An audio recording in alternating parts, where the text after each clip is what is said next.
नमस्ते and warm welcome सभी का आज के इस सेशन में। सबसे पहले हम आपको मिलाना चाहते हैं पूर्णिमा जी, जो हमारे इस ग्रुप की हेड हैं, जिन्होंने इस नेचर ऑल ग्रुप की शुरुआत करी थी आज से 9 साल पहले। और नेचर ऑल ग्रुप के थ्रू वो लोगों को ये बताना चाहती हैं कि प्रकृति से प्रेम करिए, क्योंकि उनका मानना यही है जो हम देते हैं वही हमें रिवर्स होके मिलता है। और इसका सबसे बड़ा एग्जाम्पल हम सभी ने 2020 में देखा ही है। जो हमने प्रकृति को दिया उसने हमें वही रिवर्स करके लौटा दिया। तो हम सभी को प्रकृति से प्रेम करना चाहिए और हमें उसके लिए कुछ ना कुछ करते रहना चाहिए। बट अब सवाल आता है, हमें करना क्या चाहिए। तो सबसे पहले हम एक छोटा सा वो दे देते हैं कि ये ग्रुप जब पूर्णिमा जी ने बनाया था, उन्होंने सोचा भी नहीं था कि इसका विजन इतना बड़ा हो सकता है। उन्होंने इसको एक छोटी सी पहल के साथ बनाया था कि हम छोटी छोटी चीजों को रिप्लेस करेंगे। जब हम छोटी छोटी चीजों को रिप्लेस करेंगे तो ऑटोमेटिकली बहुत बड़ा चेंज आएगा, और वो देखने को भी मिल रहा है। यदि हम एक छोटे सा टूथ पाउडर अपने घर में बदलते हैं, तो एक घर की से 2 घर, 4 घर, 6 घर, 1000 घर, तो उससे कितना बड़ा चेंज आ सकता है कि हमारा कितना प्लास्टिक वेस्ट हमने निकालना बंद कर दिया घर से। तो यही छोटी सी पहल इतनी बड़ी बन सकती है। ये शायद उस टाइम पे उनका विजन होगा भी नहीं, बट अब धीरे धीरे जब उन्हें लग रहा है तो ये उनका विजन बन रहा है। तो हम सभी को इसमें उनका साथ देना चाहिए। और ये ग्रुप उन्होंने हम सबके लिए ही शुरू किया था, और ये ग्रुप में वो हम सबको ही लीड करने के लिए हमेशा आगे रखती हैं। मैं भी उनसे 2020 में ही जुड़ी थी, और तब से उनके साथ जुड़ के मैंने बहुत चीजें सीखी हैं। तो सबसे पहले तो हम यही बोलना चाहेंगे कि ये ग्रुप आप सभी का है, और यहाँ पे आप सब ही अपना सेशन लेते हैं। अपनी सब जो चीजें आप प्रकृति के लिए कर रहे हैं अच्छी, वो हमसे शेयर करते हैं, और हम सभी उसमें उससे कुछ ना कुछ सीख के आगे उसको बढ़ाते हैं। तो प्रकृति को हम अपना प्रेम कैसे दिखा सकते हैं, अब सवाल आता है ये। तो सबसे पहले तो यही है कि प्रकृति को अपना ग्रेटिट्यूड और लव दिखाने के लिए हम छोटी छोटी चीजें करें, जैसे कि हम वॉलेंटियर कर सकते हैं अपनी गली से। अपने घर के आसपास कोई पार्क हो, उसको साफ सुथरा रख के, सिर्फ छोटी सी मुहिम है कि हम अपनी गली को ही साफ रख ले। हर इंसान यदि अपनी ही गली को साफ रखेगा तो पूरा शहर साफ हो जाएगा। दूसरा, हम सिंगल यूज प्लास्टिक को यूज करने के लिए मना कर सकते हैं। तीसरा, हम उसको रिड्यूस भी कर सकते हैं। हम एक ट्री लगा सकते हैं। उसके बाद हम ईट सीजनल और लोकल फूड हम खाएंगे तो वो और अच्छा है। हम पेपर बचाएं, वाटर बचाएं, इलेक्ट्रिसिटी बचाएं। Last but not the least, हम सब यहाँ पे हैं मीन्स हम डिटॉक्स योर होम ग्रुप से कनेक्टेड हैं, तभी हम यहाँ पर हैं। तो इस ग्रुप में हमें आज पूरा अब 1 साल हो गया है। हमने ये मार्च 2022 में शुरू किया था। तो इस 1 साल में 12 महीने में हर महीने हम एक रेसिपी सिखाते हैं। तो उस एक रेसिपी को यदि आप बनाएंगे तो आप नेचर के लिए कितना योगदान कर सकते हैं, अब आप सोचिए। तो आप, ये सबसे बड़ा योगदान है। चलिए, अब फिर हमारे पूरे ग्रुप का इंट्रो के बाद मैं आज के सेशन का बताती हूँ आपको। आज का सेशन है हमारा शीतला सप्तमी पे, और उसका इम्पोर्टेंस क्यों वो जरूरी है, और उसका क्या हमारे जीवन में महत्व है। उसके लिए बोलने के लिए आज हमारे बीच हैं आर्या नितिन जी और धरा ठक्कर जी। दोनों का वेलकम है। नमस्ते आर्या जी। नितिन जी नमस्ते। धरा जी। वंदे मातरम बहना। बंदे। तो आर्या जी पेशे से एक नेचुरोपैथ है ना आप? मैं अपना परिचय दे देता हूँ। Okay, sorry. मैं वैसे पंचगव्य चिकित्सक हूँ, और ओके। करीबन मुझे 2010 से इस विषय पे कार्य कर रहा हूँ। राजीव भाई के जाने के बाद हमें एक लक्ष्य मिला कि आने वाली पीढ़ी को हम रोग मुक्त कैसे रखें। तो उसके ऊपर हम लोग ने अध्ययन करना आरंभ किया, क्योंकि भारत में जिस तरह की चिकित्सा हमें बताई गई और दी गई, दोनों में बहुत फर्क है। अगर हमारे पूर्वजों ने जो हमें दिया, अगर उस सिद्धांत पे चले तो हम कभी रोगी होंगे ही नहीं। तो उसी विषय को आज रखेंगे अपने। जो मुझे जितना समय मिला है मैं प्रयास करूंगा उसी समय के अंदर ये जितना दे पाऊं मैं आपको। तो छोटा सा इंट्रो है मेरा कि मैं स्वदेशी के विषय पे कार्य करता हूँ, और संस्कृति आर्य गुरुकुलम को प्रेजेंट करता हूँ, जो एक वैक्सीन मुक्त भारत के विषय पे कार्य कर रहा है। और राजीव दीक्षित जी के कार्य का प्रभारी इसलिए हूँ कि सब लोग राजीव भाई के नाम से मुझे जानते हैं, तो मैं इसके लिए गर्व महसूस करता हूँ। और आशा है कि उनके सारे जो सपने हैं उनको संपूर्ण करके इस जीवन का त्याग करूं। तो बस यही मेरा परिचय।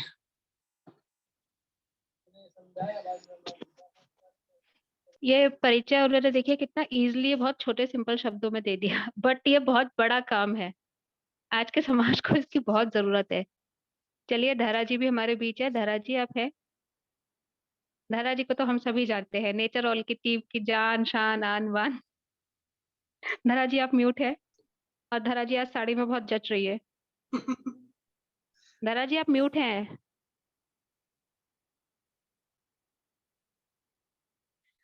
तो धरा जी का भी वेलकम है। धरा जी एक नेचुरलिस्ट हैं और वो नेचर के लिए इतना कुछ कर रही है कि शायद उसको मैं गिनाने बैठूंगी तो संख्या कम पड़ जाएगी।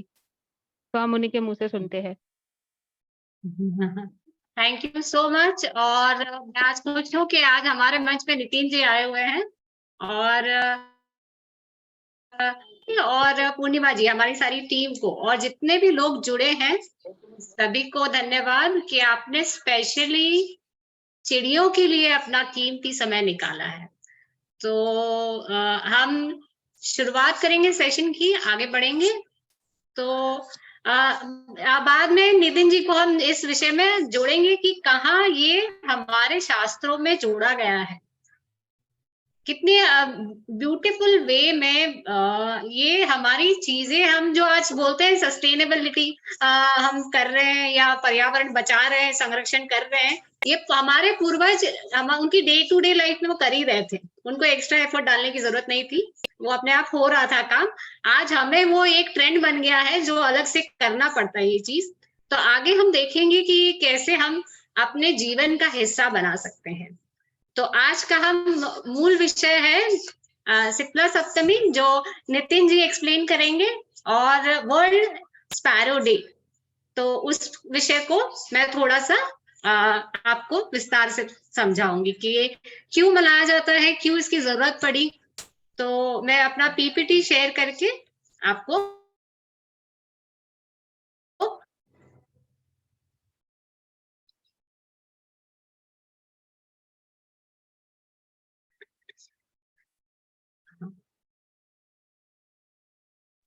धरा जी पॉज हो गए ना? नहीं नहीं, हाँ, वो मैं शेयर कर रही हूँ, पीपीटी शेयर कर रही हूँ।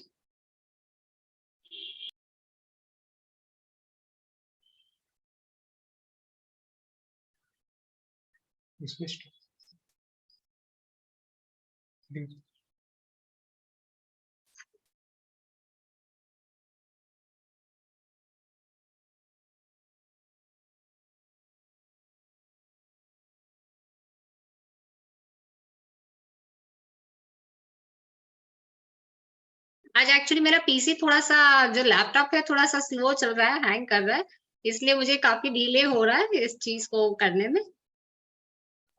आप आराम से समय लीजिए।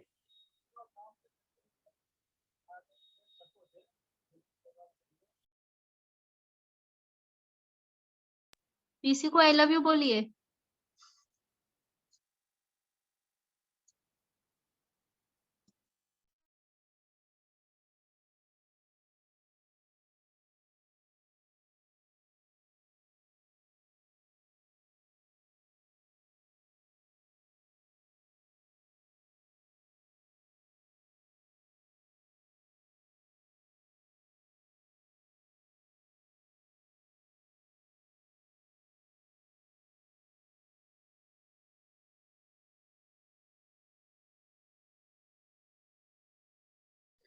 जब तक धारा अपना पीपीटी शेयर करती है, कितनों को पता है कि आज वर्ल्ड स्पैरो डे है? और जितने लोग जुड़े हैं उनमें से कितने लोग ऐसे हैं जो शीतला अष्टमी का पर्व मनाते हैं? तो आप लोग चैट पे लिख सकते हैं। और सभी कोई म्यूट पे रहेंगे, जब हम सवाल जवाब रखेंगे तब अपने आप को अनम्यूट करें।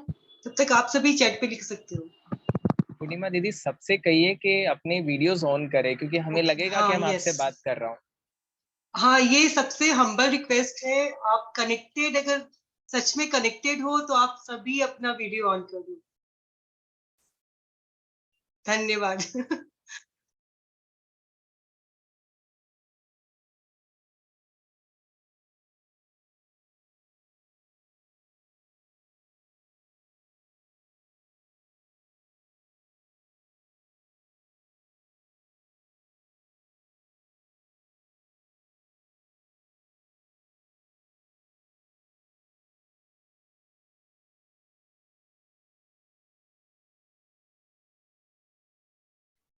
प्लीज सभी अपना वीडियो ऑन कर लें ताकि हम सभी दूसरे को कनेक्ट कर पाए, दूसरे को और अच्छे से जान पाए। और जितने लोगों को पता है आज वर्ल्ड स्पैरो डे है, आप सभी चैट पे लिख सकते हैं। और जितने लोग शीतला अष्टमी पर्व मनाते हैं वो भी लिख सकते हैं।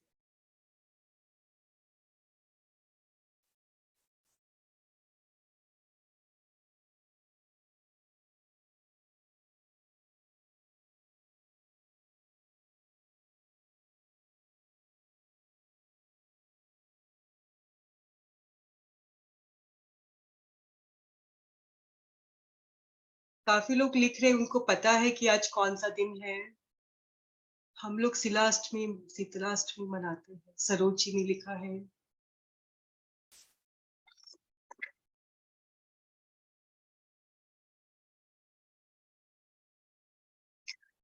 जब तक धारा शेयर करती है, जैसे कि मेरे घर के पास ही मंदिर है शीतलाष्टमी का, तो हर साल पूजा करने जाते हैं। तो काफी सारे बदलाव मुझे हर साल देखने को मिलते हैं। इस बार मैंने देखा जैसे कि यहाँ पे जितने भी दुकान है जो मिट्टी का सामान रखते हैं, उन लोग के पास एक पूरा सेट बना होता है। इसमें एक बड़ा कंटेनर होता है, छोटे कंटेनर्स होते हैं जो प्रसाद के लिए हम घर लेकर आते हैं। लेकिन इस बार मैंने देखा कि जो लोग प्रसाद चढ़ा रहे थे उनमें पेपर कप में भी उन्होंने प्रसाद डाला था, प्लास्टिक की कटोरी में भी प्रसाद डाला था। ये बदलाव मैंने अभी लास्ट 2 साल से देखना स्टार्ट किया है। नहीं तो बचपन से यही देखा है कि मिट्टी के बर्तन में ही हम प्रसाद चढ़ाते हैं, लेकिन 2 साल से मैंने देखा कि पेपर कप्स और प्लास्टिक कप्स में भी प्रसाद लोग चढ़ा रहे हैं। होस्ट ने मेरा स्क्रीन शेयरिंग डिसेबल कर रखा है, तो मैं रिक्वेस्ट करूंगी क्रांति से आप मेरा स्क्रीन शेयरिंग सिर्फ ऑन कर दीजिए, तो फिर मैं कर पाऊंगी।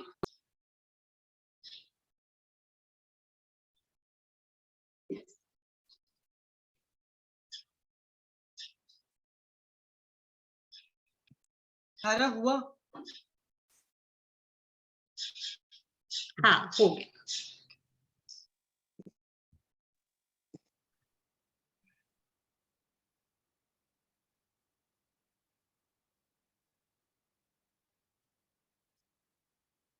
आप देख पा रहे हैं स्क्रीन को? हेलो धारा, अभी आपका स्क्रीन हैंग हो गया था, अभी तो कुछ नहीं दिख रहा स्क्रीन पे।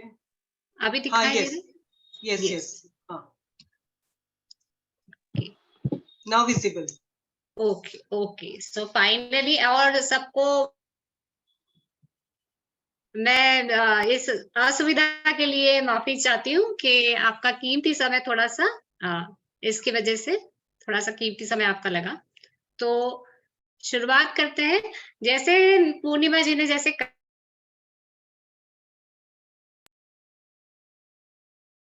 कि आज लोग जान रहे हैं, कि इसे पूछना चाहूंगी जितने भी लोग यहाँ उपस्थित हैं कि कितने लोगों के घर चिड़िया आती है आज भी, मतलब अच्छा पूर्णिमा जी के यहाँ आ रही है, और कितने लोग हैं जो, अच्छा नितिन जी की भी आ रही, वेरी गुड, एक्सीलेंट। आप अपने अनुभव शेयर कर सकते हैं।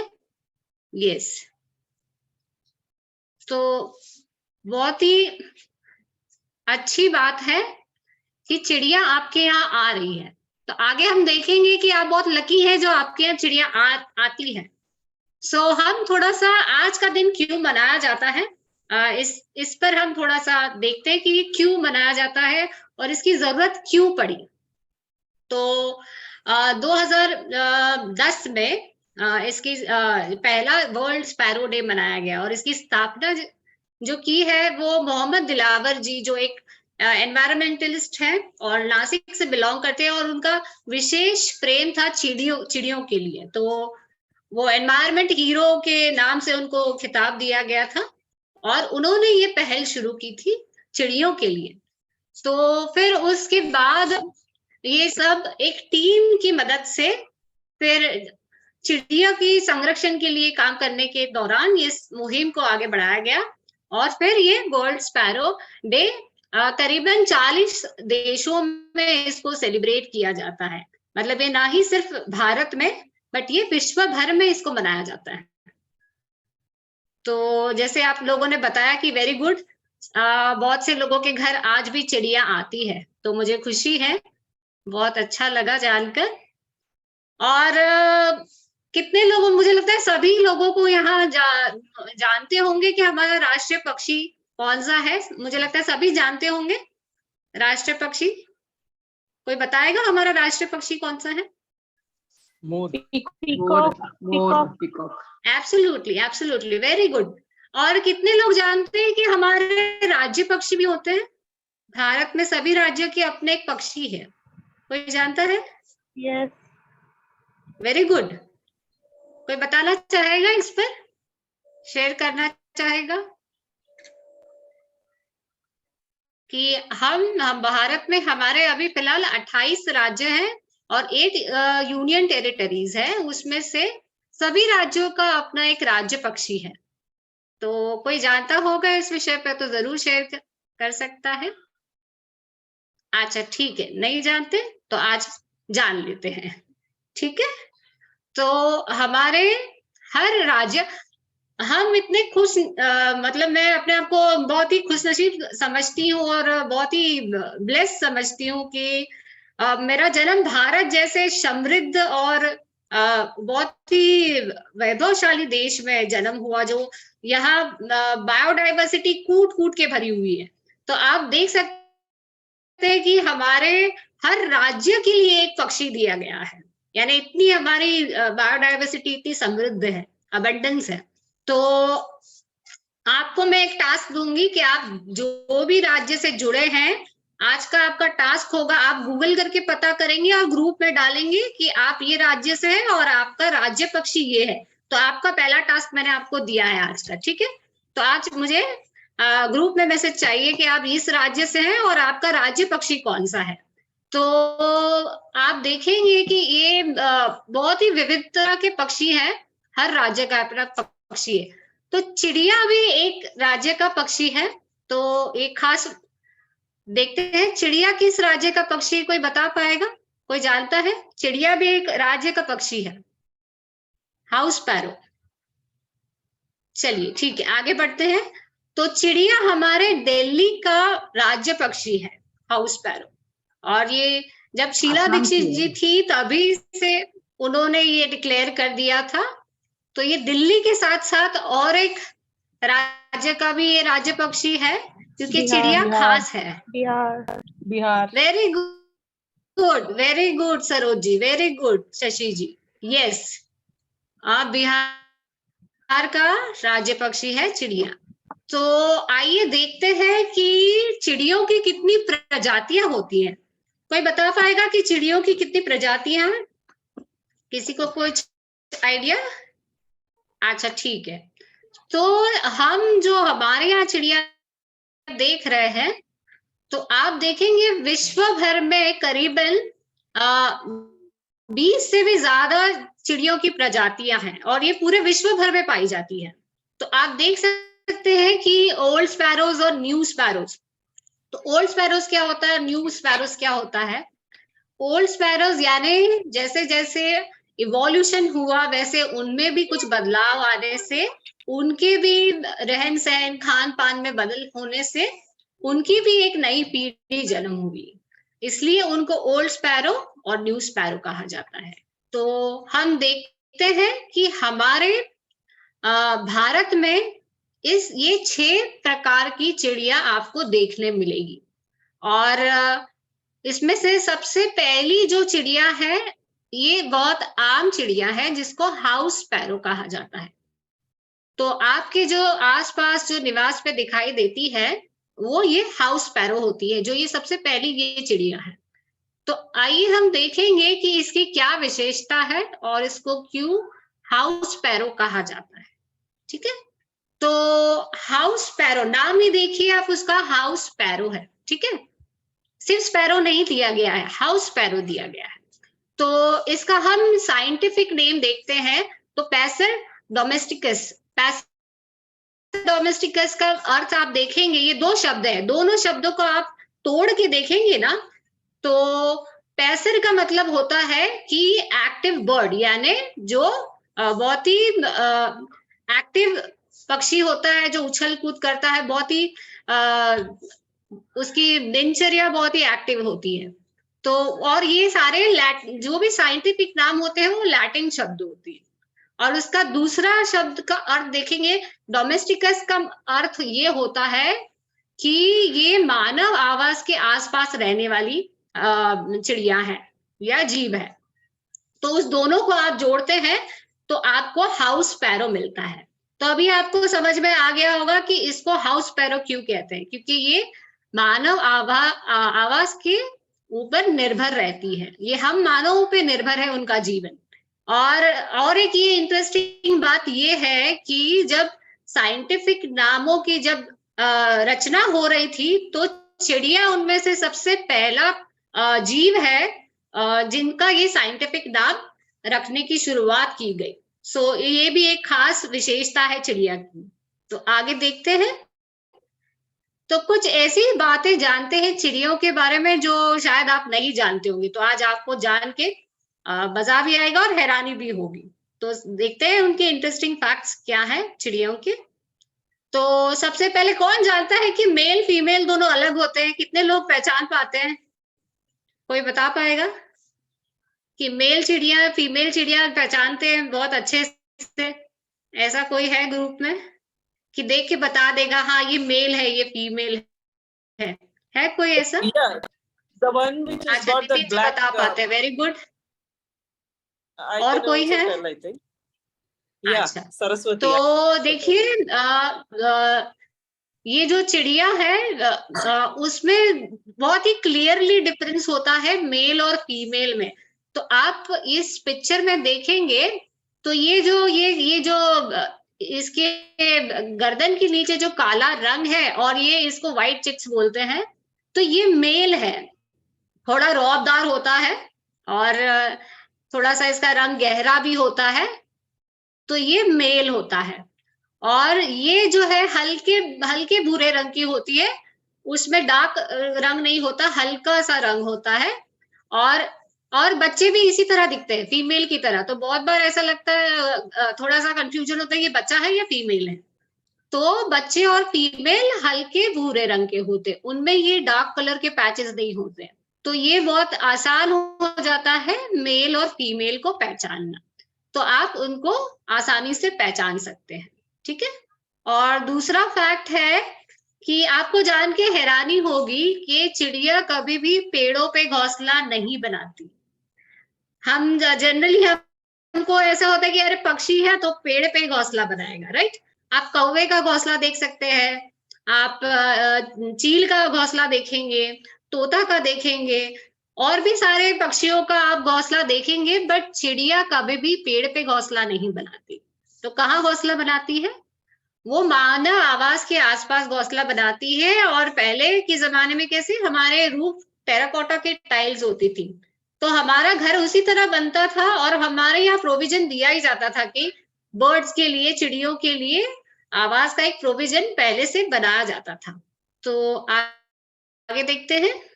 और एक सवाल मन में आता है कि इनकी औसतन उम्र क्या होती है चिड़ियों की? तो औसतन उम्र चिड़ियों की होती है 4 से 5 साल वो जी सकती है। और एक रिकॉर्ड है कि सबसे ज्यादा जीने वाली चिड़िया, एक रिकॉर्ड नोट की गई थी कि वो 15 साल तक जी थी। तो वो एक रिकॉर्ड दर्ज किया गया है, बट जनरली वो 4 से 5 साल उनकी आयु होती है, ठीक है। और चिड़िया बहुत ही उनका होता है, अडेप्टेबल होती है। और उनका आप देखेंगे तो विश्व भर में पाई जाती है। शायद ही कोई ऐसी जगह हो जहां वो चिड़िया ना हो। तो आप देखेंगे कि यूएस की ये डेथ वैली कहा जाता है, तो वो below the sea level also आप देखेंगे 280 फीट के नीचे तक भी वो आपको चिड़िया पाई जाती है। तो अपने आप को बहुत ही सुंदर रूप से उन्होंने ढाला है। और चिड़िया का खान पान क्या है?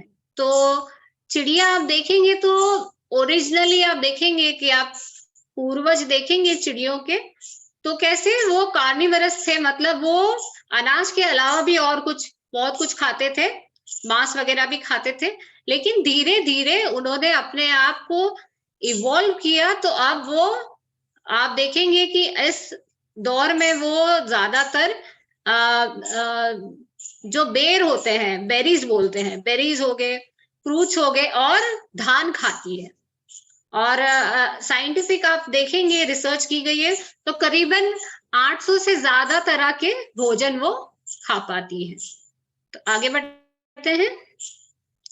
और चिड़ियों को किसने देखा है मिट्टी में स्नान करते हुए? पानी से तो स्नान होता ही है, बट किसी ने देखा है उसको मिट्टी में स्नान करते हुए? उसको डस्ट बाथ बोलते हैं। जैसे हाथी जो मिट्टी में स्नान करते हैं, उसी तरह चिड़िया भी मिट्टी में स्नान करती है। तो आइए हम एक वीडियो देखते हैं, उससे आपको अंदाजा आ जाएगा क्लियरली कि कैसे डस्ट बाथ होती है। तो डस्ट बाथ करने के पीछे मूल क्या है कि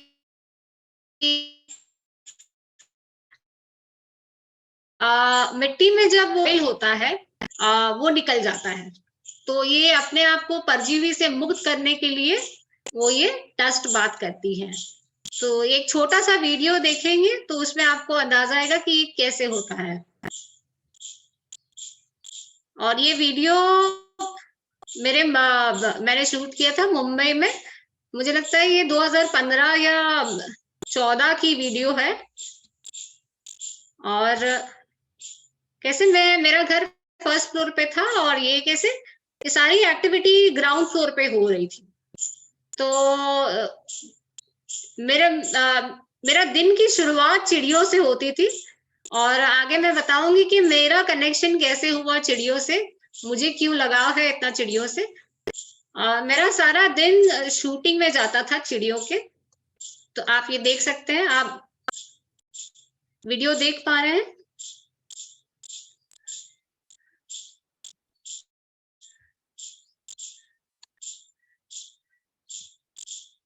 नहीं दिख रहा सिस्टर। नहीं धारा, विजिबल नहीं है वीडियो। अब दिख रहा है। हाँ, यस नाउ।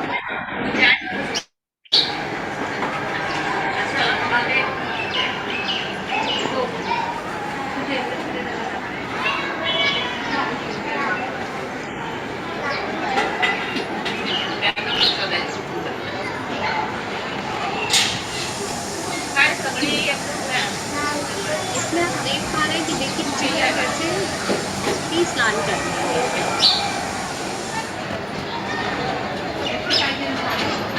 है ना। देख कितना आश्चर्य लगता है।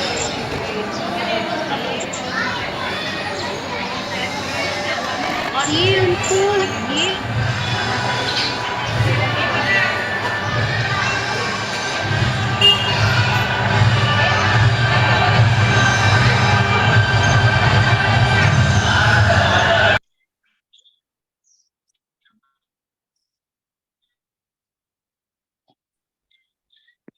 तो आपने देखा कि कैसे चिड़िया मिट्टी में स्नान कर रही थी। तो ये अपने आप को एक उनका डिटॉक्स करने का तरीका है, जो नेचुरली, जैसे हम नेचुरोपैथ में बर्ड थेरेपी यूज करते हैं, तो ये उनके एक तरह का बर्ड थेरेपी है, राइट, टू डिटॉक्स। सो आगे देखते हैं।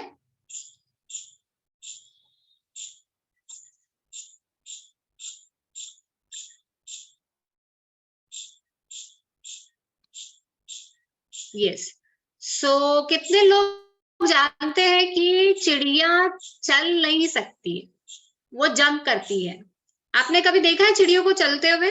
कौवों को देखा होगा, कौवे चलते हैं, मैना चलती है, बट चिड़िया नहीं चलती है, क्योंकि उनके पैर इतने छोटे होते हैं, दे कैन नॉट वॉक।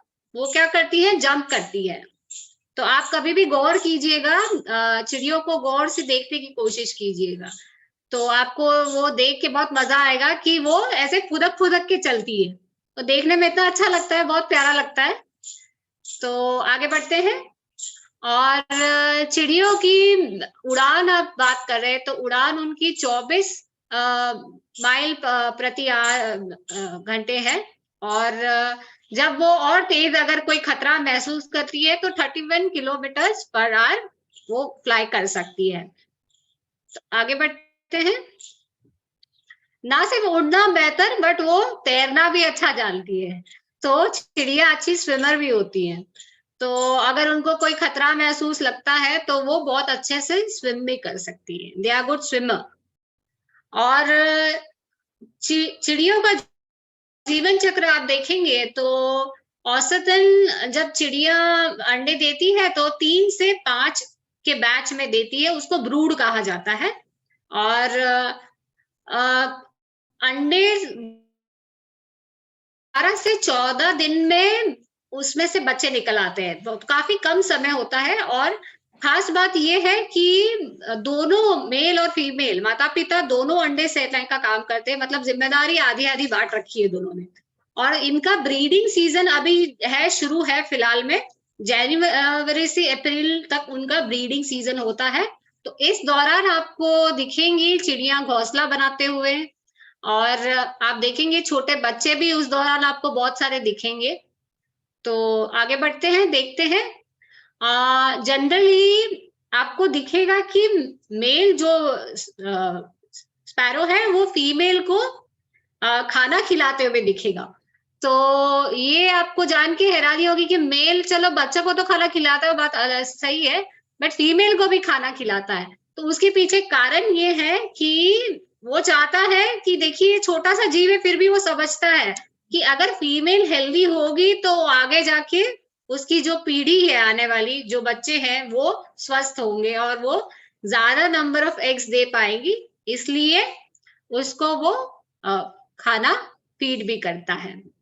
और फैक्ट नंबर 12 है, वैसे तो चिड़िया ज्यादातर अनाज खाती है, धान खाती है, और जो भी बचा कुचा खाना है वो खाती है, बट स्पेशली वो कीड़े खाती है, जो लेती है वो अपने बच्चों को खिलाती है।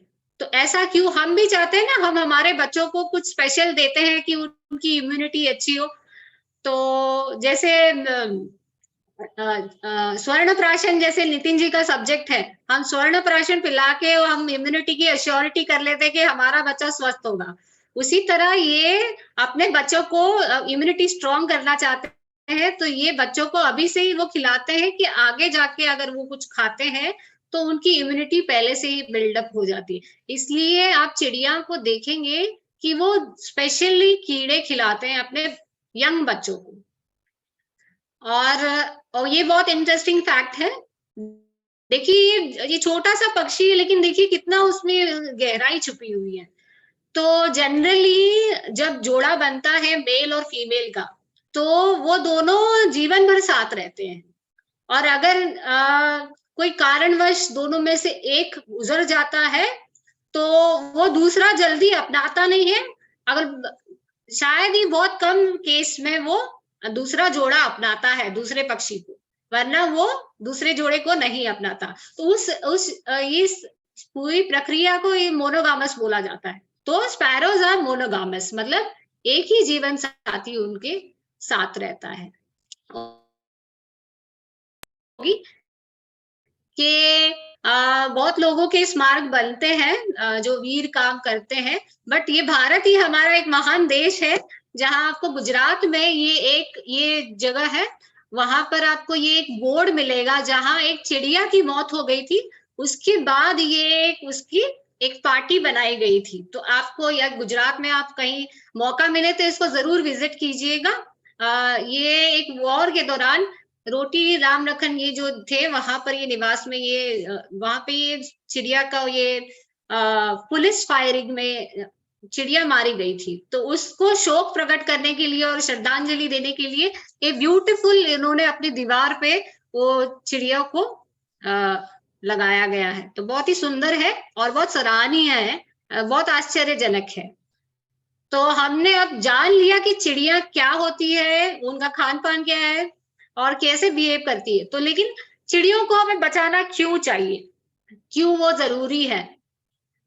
तो सबसे पहले देखिए चिड़िया है वो इकोलॉजी बैलेंस हमारा क्रिएट करती है, और सबसे इम्पोर्टेंट वो जो हार्मफुल कीड़े मकोड़े हैं वो उनको साफ कर देती है, नेचुरल पेस्ट कंट्रोल का काम करती है। जो हम जितने भी पेस्टिसाइड्स और इंसेक्टिसाइड्स अगर हम डाले हैं फिर भी उससे वो नहीं खत्म होने वाला, जो वो इतना और जैसे मैंने पहले ही बताया कि वो स्पेशली कीड़े खिलाती है अपने यंग बच्चों को, तो उस तरह वो कीड़ों का सफाई नेचुरल वे में हो जाता है, सस्टेनेबल वे में हो जाता है।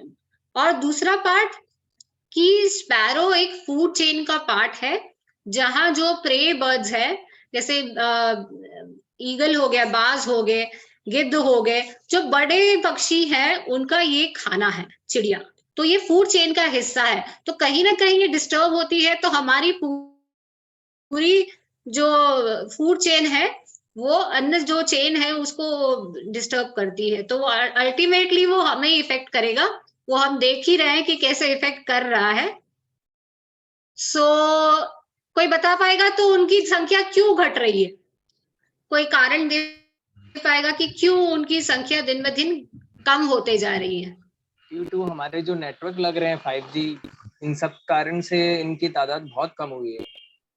और इसके ऊपर एक PIL डालने की भी बात चल रही है हमारी, जो एक्स्ट्रा इनके जो जितने हार्म्स कर रहे हैं हमारे ब्रेन को और हमारी चिड़िया को, इसके ऊपर भी हमारी एक कंप्लेन गई है। देखो उसके विषय पे भी हम काम करेंगे अभी।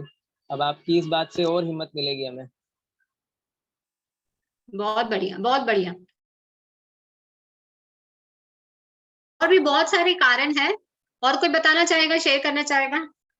जैसे हमारे आसपास ग्रीनरी कम हो रही है, हम इतना उनके लिए पानी और दाना नहीं रखते। अच्छा पूर्णिमा जी, आप बोल रहे थे, बोलिए। हमारे आसपास जैसे ग्रीनरी घट रही है, इसीलिए भी हो रहा है, और हम लोग उनके लिए आप म्यूट है दाना पूर्णिमा जी, पानी आपकी नहीं आवाज रखते। नहीं आ रही। नहीं, मेरा तो ऑन है। नहीं, इनकी आवाज आ रही है धारा जी। हमारे आसपास ग्रीनरी घट रही है, प्लस नहीं हम आ रही है, उनके प्रॉपर दाना पानी आवाज नहीं पहुंच रखते। नहीं रही यहाँ तक।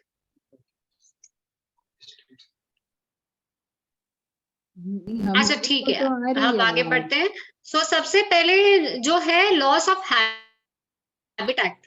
सो पहले हम जो रहते थे, पुराने घर में रहते थे, जिसमें छत हुआ करती थी, टेराकोटा की जो छत होती थी, और उसमें कैसे अपने नेचुरल एक कैविटी हुआ करती थी, एक जगह होती थी जिसमें कैसे चिड़िया अपना घर बना सकती थी। और आप ये देख रहे हैं आज, ये मैंने ये मुंबई का नजारा दिखाया जहां मैं रह रहे हैं, मुंबई से बिलोंग करती हूँ, तो मैंने मुंबई का नजारा दिखाया। अब आप देखते हैं तो सारे सीमेंट के घर है, ना वो छत रही, ना वो टेराकोटा की टाइल रही। आप देख रहे हैं सारा ये टावर्स खड़े हो गए, बिल्डिंग्स खड़ी हो गई, सीमेंट जंगल हो गया एक तरह से। तो उनका रहना खत्म हो गया।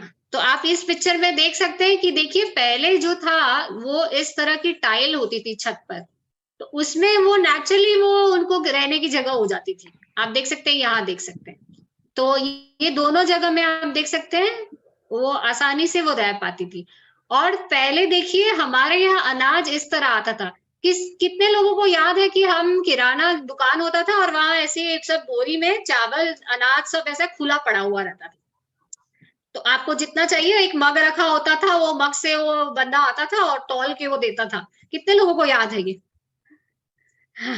गुड। सो तो आज क्या ये माहौल बदल गया है, देखते हैं।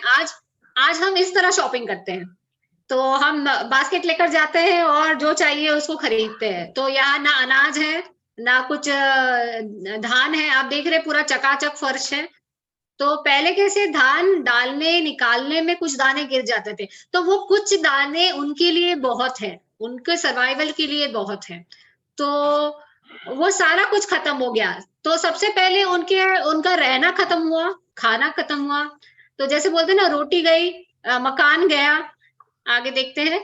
और जैसे नितिन जी ने कहा कि टावर्स, तो ये एक बहुत इम्पोर्टेंट अभी विषय है, और ये बहुत ही सीरियस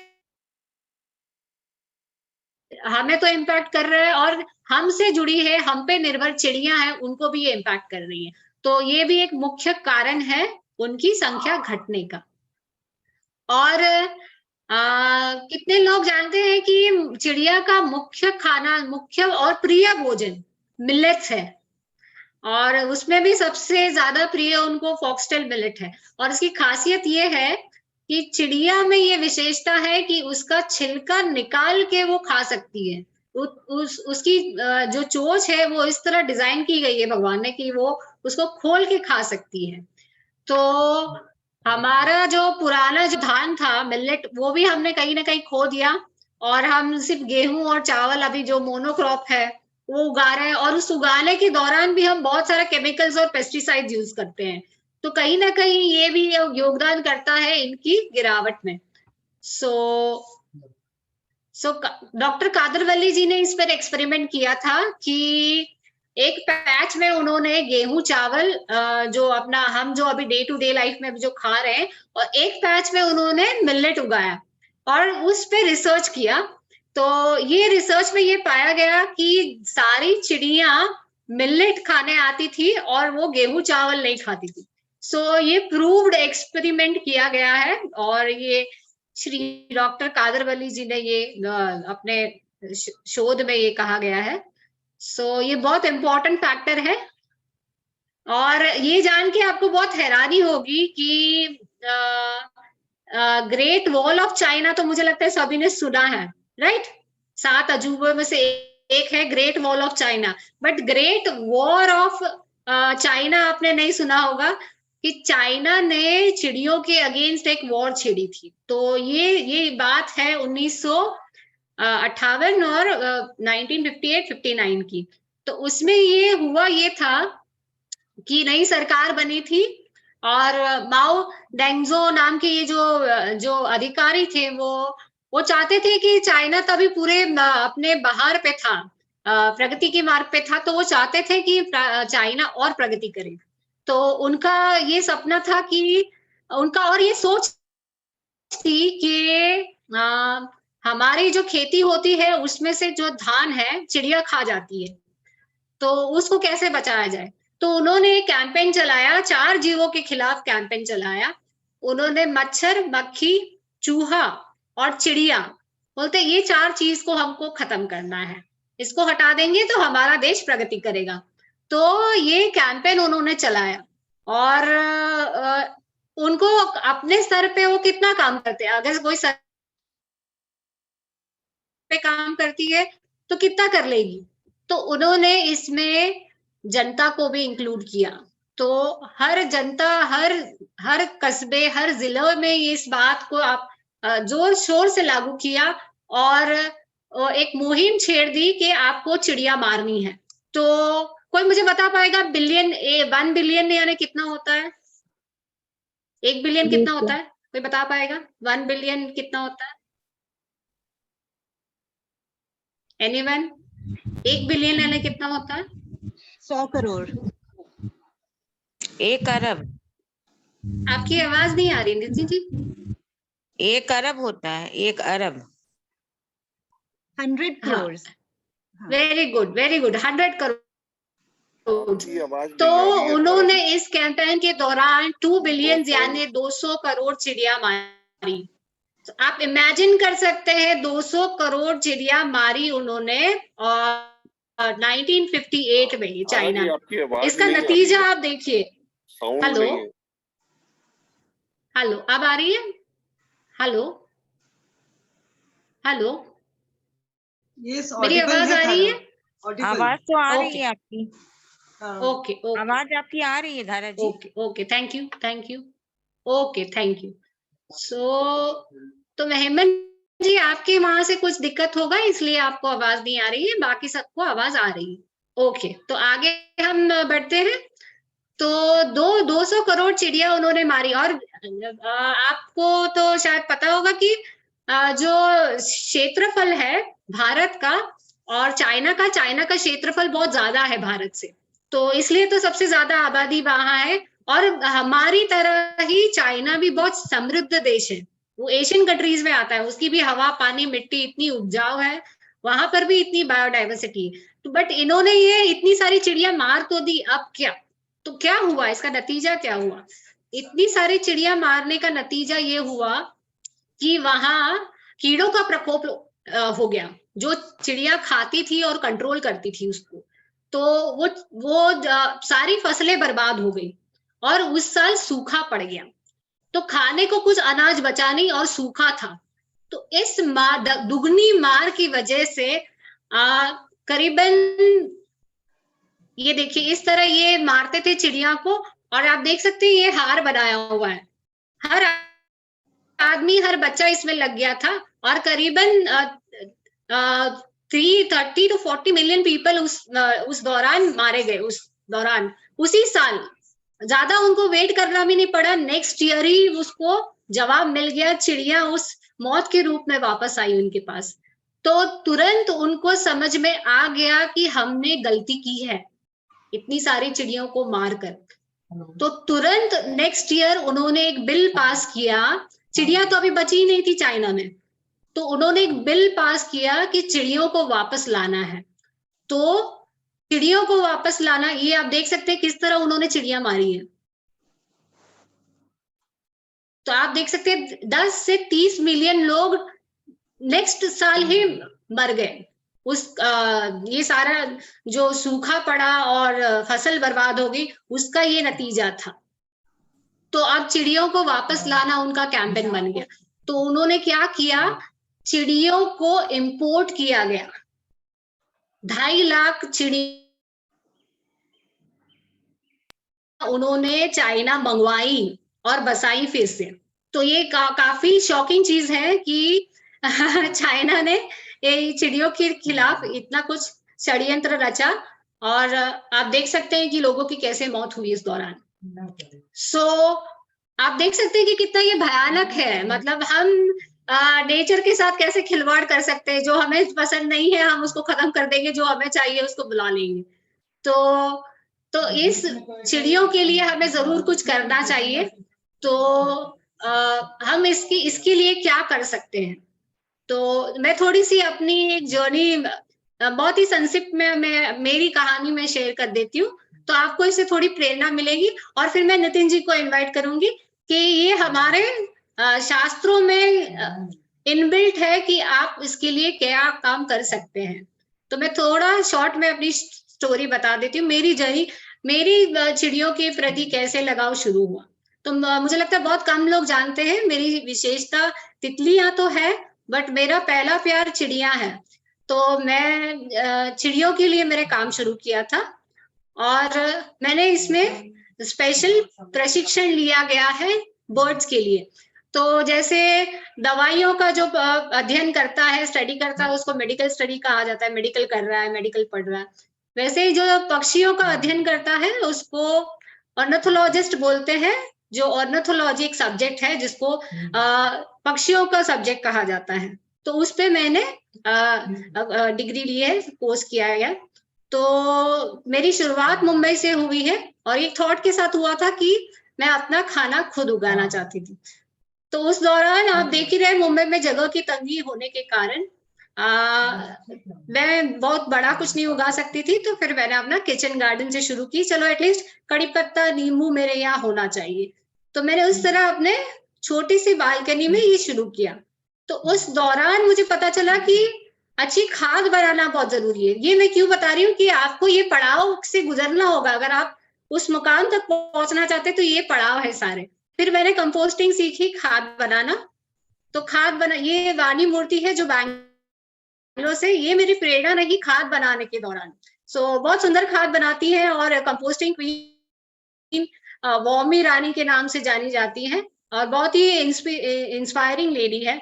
मुझे बहुत प्रेरणा मिली इनसे खाद बनाने की, और मैंने फिर बहुत विविध तरह की खाद बनाई, क्योंकि मेरा घर छोटा था। तो घर वालों का एक हमेशा रहता था, बदबू नहीं आनी चाहिए, मक्खी नहीं आनी चाहिए, कीड़े नहीं होने चाहिए, ये सब चीजें होती थी, और छोटी सी जगह थी। तो फिर मैंने बोकाशी मेथड से भी एक कंपोस्टिंग किया, जिसमें बंद डिब्बों में खाद बनती है। तो बहुत ही अच्छी तरह उसमें भी खाद बनती है, और ये सब चीजों की परेशानी नहीं होती। और खाद करने के बाद आप देख सकते हैं कि मेरे गार्डन में क्या बहार आई। आप देख सकते हैं कि ये सारे खाद का उपयोग करने के बाद देख सकते हैं कि कितने फूल बाहर है। तो बाहर आने के साथ साथ मेरे यहाँ चिड़िया भी आई और मुझे इतनी खुशी होती थी कि उनका एक फिक्स टाइमिंग होता था। आप देख सकते हैं कि ये चिड़िया मुंबई में बहुत दुर्लभ है इस चीज को देखना, और करीबन 15 से 20 चिड़िया रोज उनका सुबह का टाइमिंग फिक्स होता था। मतलब वो 8 बजे आएंगी तो परफेक्ट 8 बजे आएंगी और सारे ग्रुप के साथ आएंगी। और इसमें खास बात ये है कि मैं पर्सनली हर एक चिड़िया को जानती थी कि ये चिड़िया है, ये चिड़िया है, ये चिड़िया है। आप उनको गौर से ऑब्जर्व करेंगे तो हर एक की पर्सनालिटी अलग है, मेल की, फीमेल भी, ये फीमेल एक बड़ी है, एक छोटी है, कम उम्र वाली है। हम जैसे हैं वैसे उनकी भी हर एक की पर्सनालिटी है। और मेरा दिन में जाता था तो मैं उनको सारा दिन शूट करती थी और मुझे इतना मजा आता था उनको शूट करने में। मैं कैमरा लेके बैठ जाती थी और वो आती थी और बहुत मजा आता था। तो मेरा सारा दिन उनकी फोटोग्राफी, पिक्चर्स लेने में जाता था। तो मैं कैसे उनको दाना पानी तो दे ही रही थी, बट मुझे कहीं ना कहीं अंदर से मन में था कि इनकी संख्या घट रही है, हम दाना पानी तो दे ही दें, तो क्यों ना हम उनको घर भी दें, तो घर देना भी बहुत जरूरी है। तो ये थॉट से मेरी एक खोज शुरू हुई और मैं उनको प्लास्टिक का, क्योंकि मैंने, आप देखे मैं फीडर प्लास्टिक का था, तो मैं प्लास्टिक में नहीं देना चाहती थी उसको घर। तो मैं चाहती थी कुछ नेचुरल हो, इको फ्रेंडली हो, अच्छा हो, सस्टेनेबल। हाँ, हम कैसे घर खरीदते हैं तो हम देखते हैं अरे 2 BHK होना चाहिए, पार्किंग अच्छी होनी चाहिए, आसपास में गार्डन होना चाहिए। तो वैसे ही मैं भी चिड़िया के लिए अच्छा चाहती थी कि कुछ मेरी चिड़ियों के लिए कुछ अच्छा हो, बेहतर हो। तो मैं इको फ्रेंडली चाहती थी। तो उस दौरान मुझे एक संस्था मिली जिसका नाम था अरण्या, और मैंने उनके पास से, और ये राइस फीडर है जो दशहरा में आता है, जो धान कटती है उस वक्त, ये बहुत पसंद करते, तो ये मैं लगा के रखती थी। आप देख रहे हैं पूरी झपटती थी उस पे चिड़िया, आप देखेंगे तो आप 10-15 चिड़िया एक साथ आपको दिखेंगी एक बार में, और वो आप 2 दिन में वो पूरा साफ कर देती थी। तो ये, इसकी मेरे बहुत सारी पिक्चर्स और वीडियोस है मेरे पास की हुई क्लिक। और ये देखिए, ये अरण्या नाम की एक संस्था है जो इस विषय पे काम कर रही थी। और ये देखिए बहुत ही सुंदर फीडर्स और शेल्टर बना रही थी। देखिए बाम्बू, नारियल और मिट्टी से। तो मुझे ये पसंद आया, मैंने बहुत खोज करने के बाद मुझे ये मिला। तो इसमें आप ये देख रहे हैं, और मैं ज्यादा इसमें पैसा नहीं वो उस वक्त नहीं खर्च पाती थी, तो मैं सोचा चलो ये 200 रुपए वाला ये ठीक है, हम इसको ऑर्डर करते हैं। तो मैंने ये 200 वाला ऑर्डर कर दिया कि चलो ठीक है, ये मिट्टी वाला है, दिखने में भी बहुत सुंदर है, मटके जैसा लग रहा है, तो इसको मैंने ऑर्डर कर दिया। तो इसमें ये मेरा एक लाइफ चेंजिंग मोमेंट रहा। तो मैंने इसको ऑर्डर तो कर दिया, और इसके बाद हुए कि ये देखिए मेरे घर ये पहुंच गया। और बट इसमें हुआ ये ट्विस्ट, इसमें ये है कि वो मेरे घर फ्री में पहुंचा गए और मुझसे एक पैसा भी नहीं। तो ये चीज मुझे कहीं ना कहीं झंझोड़ दी कि देखिए लोग कितना अच्छा काम कर रहे हैं चिड़ियों के लिए। और तो मुझे लगा मुझे भी कुछ ना कुछ मेरे स्तर पे मैं क्या कर सकती हूँ इसके लिए। तो मैं फिर उनसे जुड़ गई, और ये देखिए मैंने उसको बाद इंस्टॉल किया। ये देखिए यहाँ ऊपर है, यहाँ लगा हुआ है विंडो के यहाँ। फिर मैंने उसको इंस्टॉल किया, और आप देख सकते कितनी छोटी सी जगह है मेरी, ज्यादा जगह नहीं थी मेरे पास। फाउंडर है अरुंधति मात्रे, और मेरी बहुत ही प्यारी दोस्त है। और ये सारा कुछ, ये थॉट प्रोसेस उन्हीं का है, और ये सारा कुछ वही करती। फिर हम दोनों ने मिलके चिड़ियों के लिए बहुत काम किया। इससे हम स्कूल्स में जाते थे, फीडर्स कैसे बनाना, शेल्टर कैसे बनाना। और ये आप देख सकते हैं स्कूल में हमने बहुत सारा काम किया, बच्चों के लिए बहुत सारा काम किया। और जैसे ये रूफ टाइल देख रहे हैं कि ये टर्की में ये इजाद किया गया कि नेचुरली अभी ये रूफ टाइल ही ऐसे डिजाइन की गई कि आप उसको लगाइए तो नेचुरली उसका घर आप बना सकते हैं। आप इस तरह भी क्या कर सकते हैं, इस तरह भी आप हैंग कर सकते हैं फीडर और शेल्टर। और ये आने वाले हफ्तों में सभी के लिए सरप्राइज है। सारे हफ्ते भर हम पूरे भारतवर्ष में जो भी चिड़ियों के लिए काम कर रहे हैं उनकी हम विशेष कहानी शेयर करेंगे। तो इनमें से ये एक है जो साउथ से है, और ये चिड़ियों के लिए बहुत अच्छा काम कर रही हैं। तो स्पैरो सेवियर्स के नाम से जानी जाती हैं। और ये फ्री में जो मिट्टी के जो उनके घर हैं वो बांटती है। और आप यहाँ पर भी ये देखते हैं, ये भी शायद साउथ का ही है। और देखिए कितने सुंदर उनके शेल्टर बनाए हैं, और ये सारे फ्री में बटेंगे। तो ऐसे हीरोज हैं जो बहुत सुंदर काम कर रहे हैं, वो हम आपके साथ जरूर शेयर करेंगे आने वाले। घर की पिक्चर्स है। और फिर मैं बच्चों को ये देखिए विविध तरह की ये नारियल से आप सुंदर सुंदर फीडर्स बना सकते हैं, उसका हम प्रशिक्षण, मजा आता है इसको करने में। तो ये मैं स्कूल देखी, ये सारे सुंदर ये घर पे बने हुए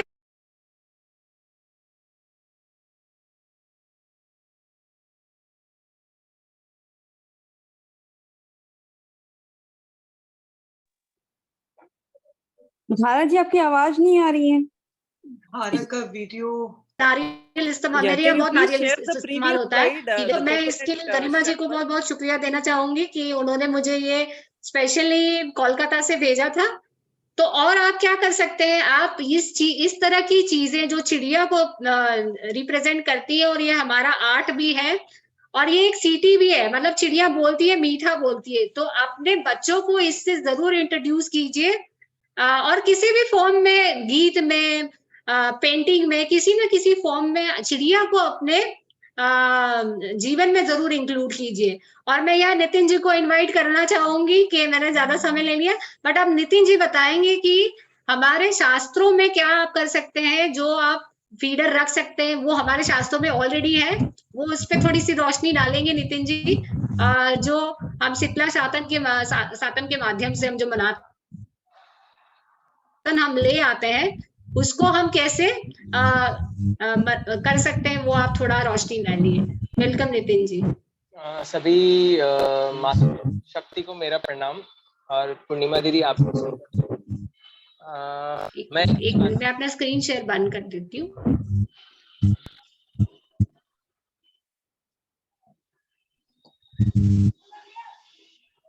शुरू करूं?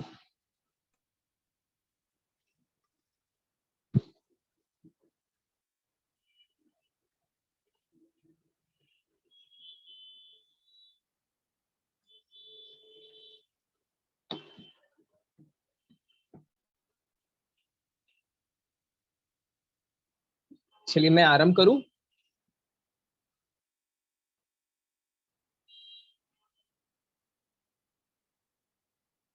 चलिए मैं आपसे कुछ ऐसी बातें और शेयर कर लेता हूं।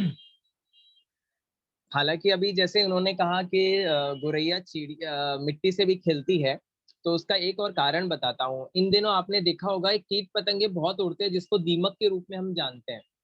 ये क्या करती है, उन लकड़ियों को खाना शुरू कर देगी जो लकड़ियां पेड़ से अलग हो गई हैं और उनका अस्तित्व जमीन से नहीं है। क्योंकि प्रकृति का एक नियम है कि जो चीज नष्ट होनी है या किसी भी तरीके से वो उस धरा में मिलनी है, तो उसको हमारी जीव जंतु उसको उस धरा में मिलाने का प्रयास करते हैं। तो ये भी एक बहुत बड़ा कार्य करती है।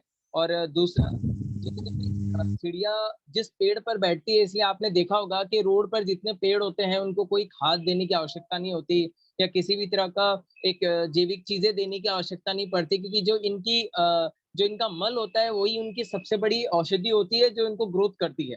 इसलिए हमारे शास्त्रों में भी किसी भी जीव हत्या का वर्णन नहीं है। और जितने भी पेड़ भी आते थे उनको भी भगाने का है, मारने का नहीं है। वहां पर तरह तरह की ऐसी फोटोएं बना देते थे खेतों में, जिससे वो डर के भाग जाए। और गोरैया का स्पेशली एक बता देता हूँ, वो धानों को कम नुकसान देती थी और कीट पतंगों को ज्यादा खाती थी, इसलिए हमारे खेत भी उसके कारण स्वस्थ रहते थे। तो ये एक छोटा सा और अच्छी चीज थी जो मुझे लगा बोलना चाहिए। अब मैं आता हूँ मूल विषय पे कि मेरा आशा है कि यहाँ पर जितने भी महानुभाव हैं, सभी के सभी घर पे शीतला पूजा का घर पे आयोजन करती हैं। और सब एक दिन पहले बासी भोजन, जिसको ठंडा भोजन के रूप में हम सेवन करते हैं अगले दिन, और उसके साथ कोई भी ठंडी वस्तु नहीं खाई जाती, मतलब गर्म वस्तु कोई भी चीज नहीं खाई जाती। जैसे मान लीजिए कि अगर मैं ठंडा खाना रात्रि में खा रहा हूँ, तो उसके साथ कुछ गर्म चीज पल के भी ले लूँ, तो वो भी नहीं किया जाता। इसका दो कारण है। हमारे शास्त्रों में तो कहते हैं कि 48 मिनट के बाद रोटी और 15 दिन के बाद जो आटा होता है उसकी गुणवत्ता खत्म हो जाती है। और आज की डेट में जितने लोगों के भी वात पित्त कफ, स्पेशली वात के रोग और कफ के रोग आने का मूल कारण है कि हम बासी भोजन अधिक करते हैं। हमारे शास्त्रों में लेख है बासी भोजन का पर वर्ष में 1 दिन। और आज का जो जीवन है, जिसको हम पिज्जा के रूप में ले ले, ब्रेड के रूप में ले ले, या बर्गर के रूप में ले ले, या मोमोज के रूप में ले ले, या ऐसा कोई भी चीज ले ले जो बासी के रूप में हमें खिलाया जाता है और हमारे बच्चे उसको खाए जा रहे हैं। और बासी भोजन करने के पीछे का भी कारण है कि उसमें ऐसी ऐसी वस्तुएं हमें दी जाती है जिसके कारण हमारे शरीर के विटामिन वैसे के वैसे रहें। फॉर एग्जाम्पल, शीतला पूजा जिस दिन आती है, होली के 8वें दिन के बाद शीतला पूजा का आयोजन होता है। और दूसरा है कि जब इसका सेवन किया जाता है तो हमारे शास्त्र कहते हैं, वैसे शास्त्रों में कोई शीतला पूजा का उल्लेख नहीं है, पर उसके भोजन का उल्लेख पहले है। हमारे स्किन के जितने भी रोग हैं, जितने भी स्किन की इश्यूज है, चाहे वो चेचक हो, चिकन पॉक्स हो, दाद हो, ये सारे रोगों का अभी के समय ही क्यों उपचार होता है। जैसे मान लीजिए कि आज अब नव वर्ष अपना लगने वाला है। सबको पता है ना कि हमारा भारतीय नव वर्ष कब आने वाला है? आप अपना ऑडियो जी, बुधवार से। बुधवार से। और सबको ये भी पता है कि इस समय हमारी रक्त शुद्धि होती है, हमारे पेड़ों की भी रक्त शुद्धि होती है। हमारा एक भी आपके आसपास ऐसा पेड़ नहीं मिलेगा जिसके ऊपर पुरानी पत्ती होगी। मतलब प्रकृति भी मुझे हमको बता रही है कि मैं पूर्ण रूप से नई हो गई हूँ, और आप मेरी इस चीज का सेवन करिए और अपने रक्त को भी शुद्ध करिए। इसलिए हम बड़ी से बड़ी कैंसर जैसी बीमारी, बड़ी से बड़े रक्त, आप, मैं चाहता हूँ नोटपैड पे नोट करिएगा। मैं चाहता हूँ इसलिए क्योंकि ये इतनी इंपॉर्टेंट चीज है कि कम से कम 7 से 9 पत्ती नीम की, और उसके बाद 1 काली मिर्च और थोड़ी सी मिश्री, ये हम 9 वर्ष पे सेवन करते हैं। इसके पीछे का कारण भी इसी शीतला पूजा से जुड़ा हुआ है, क्योंकि जितने हमारे शास्त्रों में उल्लेख है, चाहे वो बाजरे का हो, चाहे वो मीठी भात का हो जो रात्रि में बनती है, जो बड़कुले का हो, या जो गुलगुले जिसको बोलते हैं हम, या जो इसको रबड़ी के रूप में भी जानते हैं, जो बाजरे से ही बनती तैयार की जाती है। क्योंकि बाजरा ठंड के बाद से खाना बंद हो जाता है, जिसको शिवरात्रि से हम कहते हैं कि कोई भी ठंडी वस्तु जो ठंड में आने वाली है उसको शिवरात्रि से पूर्ण रूप से बंद कर देते हैं। चाहे वो मूली हो, गाजर हो, पत्ता गोभी हो, चाहे बीट रूट हो, या ऐसा कोई भी ठंडा पदार्थ जो ठंड में आता है, और उसको अगर हम अभी भी शुरू करके रखें शिवरात्रि के बाद, तो हमें स्किन के रोग आने शुरू हो जाएंगे, क्योंकि वो वात को और रक्त को अशुद्ध करेगा। और शीतला पूजा में क्या करते हैं कि जब हमारे शरीर में, देखिए भारत ऐसा देश है ना जिसमें जिसका जितना भोजन जो हमें बताया गया है, उस भोजन के अंदर उतनी ही क्वालिटी के अंदर उतने ही विटामिन हमें दिए गए हैं। क्योंकि हमारे अंदर विटामिन B12 की कभी भी कमी नहीं आई, इसलिए हमारे जो भोजन हमें शास्त्रों में दिए गए उसमें विटामिन B का सबसे ज्यादा गुण है। अब आप रात को मीठी भात और जो गुलगुले, जो बड़कुले के रूप में जिसको हम जानते हैं, मीठा बड़कुले बनाते हैं घर पे, वो, या आप घर घर पे बाजरे की रोटी के साथ जो दही का सेवन करते हैं, ये क्या करता है, रात्रि में पड़े रहने से इसमें जो जीव उत्पन्न होते हैं वो हमारे B12 की मात्रा को बढ़ाते हैं और हमारे रक्त को शुद्ध करते हैं। पर सिर्फ एक ही दिन, क्योंकि उस दिन हमारा शरीर बोलता है कि प्रोटीन खाने की कोई आवश्यकता नहीं है, उस दिन हमारे रक्त की शुद्धि होनी है। पर मीठी भात जब हम खाते हैं चावल को गुड़ के साथ, वो हमारे B12 को सबसे अधिक बढ़ाता है। इसलिए भारत के किसी व्यक्तियों में B12 की कभी भी कमी नहीं पाई जाती थी। पर अब क्या हो गया, हमारा भोजन पूर्ण रूप से बदल गया। हम सुबह के समय एक समय खाते हैं जो जिसको ठंडा भोजन है, रात्रि को फिर वही गर्म भोजन आ जाता है। दूसरा, बहुत ऐसे कम बच्चे भी हैं जिनको गर्म भोजन आप सुबह दे ही देते हो, इसलिए बच्चों के अंदर भी B12 की कमी आती है, और जगह जगह हम तरह तरह की औषधियां खाने में लग जाते हैं कि हमें B12 मिल जाए। पर जो B12 हमें प्राकृतिक रूप से हमारे शास्त्रों में उल्लेख है कि इस भोजन का सेवन करिए जिससे आपके पूरे विटामिन आपको मिल जाएंगे, तब हमें क्यों ऐसी चीजें करनी जिससे हमें दवाओं का सेवन करना पड़े। मेरे को 12 वर्ष हो गए, मैं कोई भी एलोपैथिक दवाओं का सेवन नहीं करता हूँ, कोई भी दवाओं का सेवन नहीं करता हूँ। मुझे लगता है कि इस समय पे ये सेवन करना चाहिए, तो उसके अंदर मेरे को सारा प्रोटीन मिल जाता है। अब जैसे मैंने नववर्ष के ऊपर आपको बताया था, नीम की पत्ती, 1 काली मिर्च और थोड़ी सी मिश्री, जितने लोग भी इसका 9 दिन तक सेवन करेंगे नवरात्र में, मैं आपको लिखित तौर पे या बॉन्ड पेपर साइन करके देता हूँ, आप कैंसर से और स्किन के रोगों से पूर्ण रूप से दूर हो जाओगे। क्या मैंने कोई दवा नहीं बताई, प्रकृति आपको दे रही है। और एक भी कच्ची पत्ती नहीं मिलेगी आपको, सारी ताजा ताजा छोटी छोटी नीम की पत्तियां मिलेगी अभी नीम के पेड़ पे। और मैं तो आपको ये भी बोलता हूँ कि आपके आसपास में 10-10 रुपए के डंठल लेके लेडीज बैठी रहती है जो बेचती रहती है इस विषय को, क्योंकि सब जानते हैं कि ये कितना महत्वपूर्ण है हमारे जीवन का। तो इसका भी सेवन अवश्य करिए क्योंकि ये बहुत महत्वपूर्ण है। अब मैं चाहता हूँ कि बहुत सारे लोग मुझसे ये भी प्रश्न करेंगे कि जो शीतला पूजा में हम सेवन करते हैं इन चीजों का, उसी दिन सेवन के अलावा और किसी दिन क्यों नहीं सेवन किया जाता? जैसे ही हमारी ठंड से हम गर्मी के अंदर परिवर्तन होता है वातावरण का, तो हमारे रक्त शुद्धि का कारण हमें एक ही दिन कहा जाता है बासी भोजन का। पर अगर हम उसको अगले दिन या 2 दिन तक वापस करते हैं, तो वो हमारे वात को बढ़ा देगा और वात को बढ़ाएगा तो उसके कारण हमें सबसे पहले पेट की समस्या उत्पन्न होगी, जिसमें हो सकता है आपको फूड पॉइजन भी हो सके।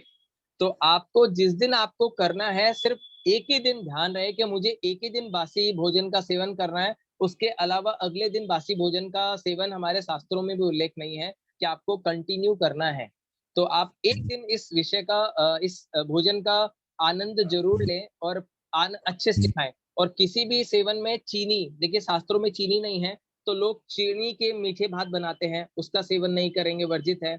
किसी में भी अगर आप सेवन कर रहे हैं तो आयोडाइज नमक का सेवन नहीं करेंगे, वो वर्जित है। जिस भी तेल में आप तैयार करते हैं उसमें प्रयास करिएगा सरसों का तेल या तिल का तेल, इसके अलावा किसी भी तेल का सेवन ना करें। अगर हो सके तो घी का सेवन कर लीजिए, वो भी बिलोने वाला। कोई भी मलाई का या घर पे बनाए हुए तेल का सेवन नहीं करेंगे। और घर पे जो चने भी बनाते हैं, देखिए होली के समय जो चने आने आरंभ होते हैं ना, हरे हरे, वो भी आपके विटामिन B12 और C को बहुत बढ़ाएंगे। तो उसका भी सेवन आप प्रयास करिए खुले में बना करके। अगर आपने बंद में बनाया तो आपका सारा विटामिन मर जाता है। इसलिए 3 चीजें ध्यान रखिए, स्पेशली शहद को गर्म चीज के साथ सेवन ना करें। दूसरा, कोई भी ऐसी वस्तु का सेवन ना करें जो दूध के साथ मिश्रित हो। जैसे बहुत सारे लोग क्या करते हैं कि जो घर पे बाजरे की रोटी या दही के साथ सेवन करते हैं, उसके साथ दूध का भी कुछ ऐसा बना हुआ चीज खा लेते हैं जिसके कारण स्किन के रोग आ जाते हैं। तो ये जो ये विभाजन है, ये अलग अलग ही रखे, क्योंकि जितनी चीजें हमारे शास्त्रों में हमें खाने के विषय पे अलग अलग चीजें दी गई है, आप अलग अलग करके खाइएगा। एक साथ सेवन मत करिएगा किसी का भी, वरना आपको ये जो समय है इसमें आपको एक ही ध्यान रखना है कि हम अपने स्किन को और हमारे रक्त को पूर्ण रूप से साफ करें। तो जितनी भी कसेली चीज है ना, उसका सेवन पूर्ण रूप से करिए, जितना कर सकते हैं, सिर्फ नवरात्र के नवमी तक। उसके बाद आपको कोई भी तरह का डर नहीं है आपके स्किन से और आपके रक्त की गंदगी से लेकर, क्योंकि उसी से सारे रोग आते हैं आपको। ये आपका अब कोई प्रश्न हो, क्योंकि समय थोड़ा सा क्या है बहुत ज्यादा निकल गया, तो मैं चाहता हूँ आप प्रश्न भी लीजिए मेरे से कि आपके कोई प्रश्न है या आपको कुछ समझ में नहीं आया, क्योंकि मैं चाहता हूँ ये विषय बहुत बड़ा है तो उसको एकदम विस्तार से लूं।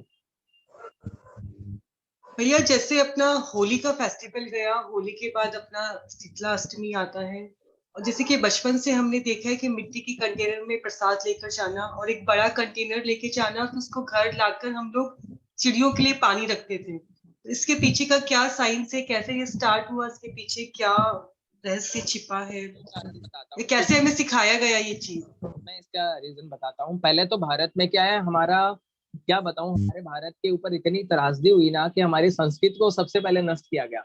हमारे मूलतः हमारे जो बर्तन होते थे जिसमें मिट्टी सबसे उत्तम होता था, मिट्टी, सोना, चांदी, पीतल, कांसा, स्टील, इसके बाद कोई भी बर्तन नहीं था। अभी हम नॉनस्टिक और एल्यूमिनियम बर्तन का अत्यधिक उपयोग करते हैं।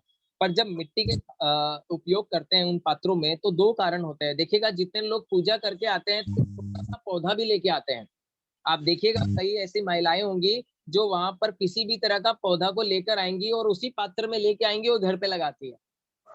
और इसमें हम स्पेशली तुलसी का पौधा शुद्ध मानते हैं, या जो आपके पास भी कोई भी ऐसा पेड़ रहता था जिसको उखाड़ कर उस गमले में जो मिट्टी का पात्र आप लेके जाते थे उसमें लगाते थे और उसी पेड़ को अपने घर पे लगाते थे। तो इसका अर्थ क्या हुआ, आपने मिट्टी के पात्र को पेड़ के रूप में उपयोग कर लिया, पौधे जैसे गमले के रूप में उपयोग कर लिया। दूसरा, हम उन पात्रों को पानी के रूप में भी उपयोग करते हैं। जैसे आप अगर गांव में जाएंगे तो जितनी भी टेरेस पे रहते हैं कॉर्नर पे, उन्हीं पात्रों को रख दिया जाता है चिड़ियों के लिए, क्योंकि अभी जो सीजन बदल रहा है, गर्मी आ रही है, तो सारे पंछी भी पानी की तलाश में इधर उधर घूमते हैं। तो हमारी संस्कृति इतनी अटैच है इन सब चीजों से कि हम लोग ने मूलतः सबका ध्यान रखा कि सिर्फ पेड़ से लेकर, फिर उसके बाद चिड़ियों से लेकर कुम्हार से लेकर और जितना भी आदान प्रदान हमारे समाज में होता था कि किसी को भी बेरोजगार नहीं रहना पड़ता था। इसके लिए एक छोटी सी कहानी हमारे रामायण में है कि जब राम जी पूरे वनवास से लौटे तो उन्होंने कहा कि तुमने सबसे ज्यादा किसका ख्याल रखा?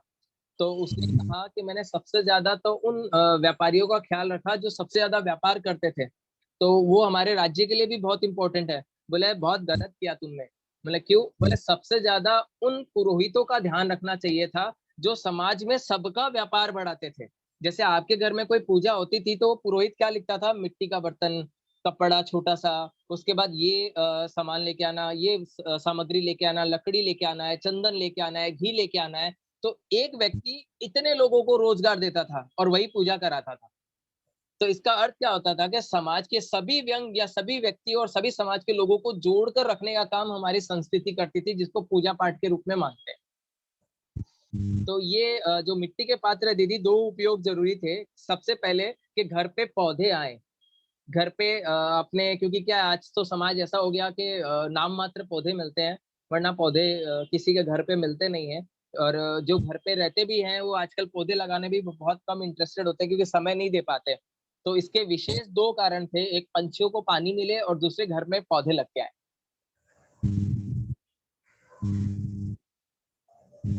और किसी का कोई सवाल है इससे संबंधित? आपके मन में कुछ भी ऐसा क्वेरीज आ रहा है, या फिर इस रिचुअल से लेकर या फिर चिड़ियों से लेकर या शीतला अष्टमी से लेकर, आप पूछ सकते हैं। नितिन भैया, मेरा एक क्वेश्चन है।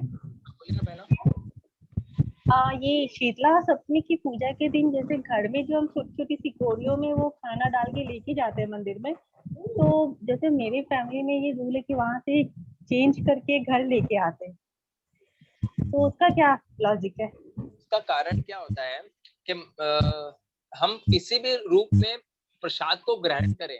जैसे क्या होता है, जो सबसे पहली कटोरी हम घर पे रखते हैं ना, तो सबके हाथ में प्रसाद देते हैं। तो हमारा, जैसे आपके घर में दिवाली में जब आप बैठते थे, घर पे खाना बनाते थे, तो आसपास के सभी लोगों को आप वितरण करते थे ना।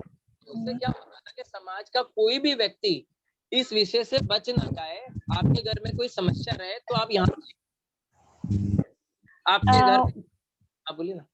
बट भैया जैसे वो जो लेके आते हैं ना उसको एक्सचेंज करके, तो उसको कोई यूज तो करते नहीं, वो तो बर्ड्स को ही दे देते हैं। कोई दिक्कत नहीं है, पर मैं आपको बोलता हूँ आज भी कि जब भिगोकर आप जब बाजरे को खाते हो ना भिगोकर, तो उसमें इतना विटामिन आपको मिलता है, एक ही के अंदर। आप आज अपना B12 चेक करा लेना, और शीतला पूजा का जो बासी भोजन है उसको खाने के बाद अपना B12 चेक कराइएगा। मैं आपको तुरंत एक वो 2 दिन के बाद ही आपको, जो क्योंकि शरीर में कोई भी चीज आती है उसको 1 से 1.5 दिन फैलने में लगता है, आप 1.5 दिन या 2 दिन के बाद अपना चेक करा लेना कि आपका विटामिन D12 कितना बढ़ता है। और स्पेशली बाजरे का ही बता रहा हूँ मैं, दाने जो लेकर जाते हो आप। भैया एक छोटा सा बदलाव अभी ये आया है कि जैसे 3 टाइम हमें ठंडा खाना होता है, तो अभी के बच्चे लोग नहीं खाना चाहते, तो मैक्सिमम घर पर मैंने देखा है कि रात को सब ब्रेड खाते हैं कि ठंडा खाना है, उस रिचुअल को पूरा करना है, लेकिन बासी नहीं खाते। तो ये सबको जानकारी नहीं है कि वो बासी आपके बॉडी में विटामिन 12 की कमी को पूरा कर रहा है, वो आपके बॉडी में एज अ दवाई काम कर रहा है। तो ये जो बदलाव आया है, इसको कैसे वापस से हम लोग इसको ठीक कर सकते हैं? इसका दोषी मैं खुद मानता हूँ इसको। इसका दोषी इसलिए मानता हूँ क्योंकि जानकारी होते सोते भी हम इसको समाज में बताने के बाद भी हम नहीं करते हैं। फॉर एग्जाम्पल, मैंने अभी आपके मन में किसी को ये प्रश्न नहीं आया कि नितिन भैया अगर हम ठंडा भोजन तो पड़ा है उसके साथ गर्म रोटी के साथ खा लेंगे तो क्या दिक्कत है? फिर वो जिस चीज के लिए वो आपके शरीर में जाना था, क्योंकि गर्म भी भोजन आपको विटामिन देगा और वो भी ठंडा भी देगा, तो उसके कारण हमारे जो मिक्सचर है, जिसको मैं बोलता हूँ रक्त शुद्धि, उसमें गड़बड़ हो जाती है। इसलिए हमारे पूर्वज पहले बोलते हैं ठंडे के साथ गर्म मत खा लेना। तो ये चीजें हैं, हमें जाननी चाहिए। दूसरा आपका प्रश्न था, क्या था दीदी? कि बच्चे को क्यों, जैसे बच्चे लोग हैं वो रात्रि में भी गर्म या ठंडा भोजन नहीं खा पाते हैं। मैं आपको प्रयास करता हूँ जो मीठी भात की जो क्वांटिटी है ना उसको अधिक बनाइए, क्योंकि वही सबसे लाभदायक है। और उसका जो बनाने का तरीका भी मैंने आपको बताया, खुले में और गुड़ के साथ। ये जो गुड़ का समय है ना बस अंतिम है, इसके बाद हमें गुड़ का सेवन ना के बराबर कर देना चाहिए। उसके बाद हम गुड़ नहीं खाएं तो ज्यादा अच्छा है, हम खांड का उपयोग कर ले, मतलब चीनी का या बूरे का उपयोग कर ले। चीनी तो हमें खानी नहीं चाहिए, बूरे का उपयोग सेवन करना आरंभ कर देना चाहिए। अब गुड़ का सेवन एकदम ना के बराबर। एक छोटी सी बात जितना समझ में आ रहा है कि अपना जितना भी पूजा होता है, जो भी हम उसमें चढ़ाते हैं या जो भी कंज्यूम करते हैं, या तो वो बंद करना होता है या शुरुआत करनी होती है, मतलब वो उसी समय पे वो चीज स्टार्ट होता है। चढ़ाने का अर्थ क्या हुआ दीदी? हम अब समर्पित कर दिया आपको, अब हाँ। इसके बाद नहीं लाना हमें, हो गया। जब से दीपावली में क्या करते हैं, अंतिम दिन रहता है ना मिठाई का, उसके बाद तो हम और नहीं बनाते, जो हो गया बस इनफ है। इसके बाद आसपास में बांट देते हैं, क्योंकि घर पे जैसे दिवाली का एक हिस्सा बताता हूँ, तिल का तेल सबसे अधिक खाने में उपयोग होता है दिवाली पे। अगर खाने में उपयोग करें तो सबसे अद्भुत तिल का तेल होता है, जिसकी हम कोई भी रेसिपी बनाए तो हम आसपास के क्षेत्र में, मैं बोलता हूँ, जरूर बांटे, कि उसका लाभ मेरे घर में तो मिला, मेरे पड़ोसियों को भी मिला। अब वो अगर रोगी नहीं बनेंगे तो आपका पड़ोस सबसे खुशहाल रहेगा, तो आपका समाज भी बहुत खुशहाल रहेगा। अगर आसपास में सब रोगी बैठे रहेंगे तो आपको मन भी नहीं करेगा यार उधर बीमार भी है इधर भी बीमार है। मेरे घर में जितनी भी मिठाइयाँ बनती है, पूरे आज करीबन 10 साल हो गए, हम कोई भी तरह की चीनी में उपयोग नहीं करते, कोई भी तरह का रिफाइन ऑयल में नहीं बनाते, सारा खुले में बनाते हैं। और आसपास के हमारा जो भी हमारे घर पे बनता है वो पहले पड़ोसी को बोलना भी नहीं पड़ता, और आते हैं और खा के खुद जाते हैं, बड़ा बड़ा आनंद आता है। तो वो स्वस्थ भी रहते हैं और इसका फायदा भी उठाते हैं। कोई लिख रहा है कि आपके पास बूरा मिलेगा। जी हाँ, इनके पास बूरा, सेंधा नमक, काफी ऐसे प्रोडक्ट्स हैं जो आप ट्रस्ट करके पूरे ऑर्गेनिक है, प्योर है, आप आराम से इनसे जुड़ सकते हो। कोई सवाल किसी का और? नितिन भाई, यहाँ पे एक चीज मैं ऐड करना चाहती हूँ। जी बोलिए ना बहना। जो मैंने सुना था कुछ टाइम पहले डॉक्टर उत्तम महेश्वरी जी से, जो कि खुद बहुत बड़े पंचगव्य चिकित्सक हैं, उन्होंने एक बहुत अच्छी इंटरेस्टिंग बात बताई थी कि जब जो शिव जी है, उन्होंने कैसे हमारे खान पान को, हमारे जो देवता है, भगवान है, उनसे कैसे लिंक किया, हमारे जो पूजा पद्धति है उससे, कि शिवरात्रि आती है तब हम शिव जी को जो चढ़ाते हैं वो हमको बंद करना चाहिए खाना, क्योंकि शिव जी हमेशा वो लेते हैं जो हमारे लिए ठीक नहीं है, क्योंकि वो उन्होंने विष का पान किया था हमारे लिए। तो इसलिए शिवरात्रि में हम गन्ने का रस चढ़ाते हैं, हम जो जो उनको चढ़ाते हैं, मतलब वो अभी हमको खाना बंद कर देना है। और जब विष्णु जी जो हैं वो 56 भोग ग्रहण करने वाले हमारे भगवान हैं, तो आप देखा करो अन्नकूट आता है गोवर्धन पूजा के साथ दिवाली के बाद, तो इसका मतलब है अब ठंड आ गई है, अब हम सब पचा पाएंगे, तो हैवी से हैवी फूड बनती है, उसमें सारे आइटम्स बनते हैं अपने खाने के। तो मतलब विष्णु जी को जो चढ़ाते हैं, इसका मतलब है वो खाना हम शुरू कर सकते हैं। तो ये संकेत है, हमारे जो रीति रिवाज है, जो पूजा पाठ्यक्रम है, ये सब हमारे लिए, हमारे को बताते हैं कि ये हम खा सकते हैं, क्योंकि हम भगवान को वही चढ़ाएंगे जो फिर हम ले सकते हैं। मैंने यही पोस्ट अभी रिसेंटली दी थी आपको, जिसकी आपने अभी बात कही ना, शिवरात्रि पे क्या क्या चीजें शुरू करनी है और क्या अंत करना है, इसका पूरा एक विवरण दिया था मैंने। और धीरे धीरे इन सारे विषयों का भी पूर्णिमा दीदी से बात हुई थी कि आप पूरी खान पान की जो ऋतुचर्या में कौन सा खाना है, क्योंकि इसके लिए मुझे पूरा समय देना पड़ेगा। और मैं चाहता हूं कि इस एक बड़े प्रोग्राम को मैं एक दूं, और मैं ऑनलाइन नहीं कराना चाहता हूं। मैं चाहता हूं कि मेरे जो गुरु श्रेष्ठ है ना, और आज 2 विषय मैं रखना चाहूंगा, क्योंकि मैं चाहता हूं कि आप सब मिलकर या हम सब मिलकर इस कार्यक्रम को अद्भुत रूप में करें। पहला तो जो 22 तारीख को नववर्ष है हमारा, तो प्रत्येक घर में दीपक जलाएं। सबको ये लगना चाहिए कि हमारे घर में नववर्ष बन रहा है। कोई को भी ये फील ना हो कि मेरे बच्चे भी अगर मेरे को पूछे, जैसे मेरे घर में जन्मदिन बनता है तो बच्चे दीपक जलाते हैं, तो वो चला कर देखो दीपावली आने वाली है, मेरा जन्मदिन आने वाला है, हम दीपक जलाएंगे, क्योंकि उनको दीपक बुझाना नहीं है।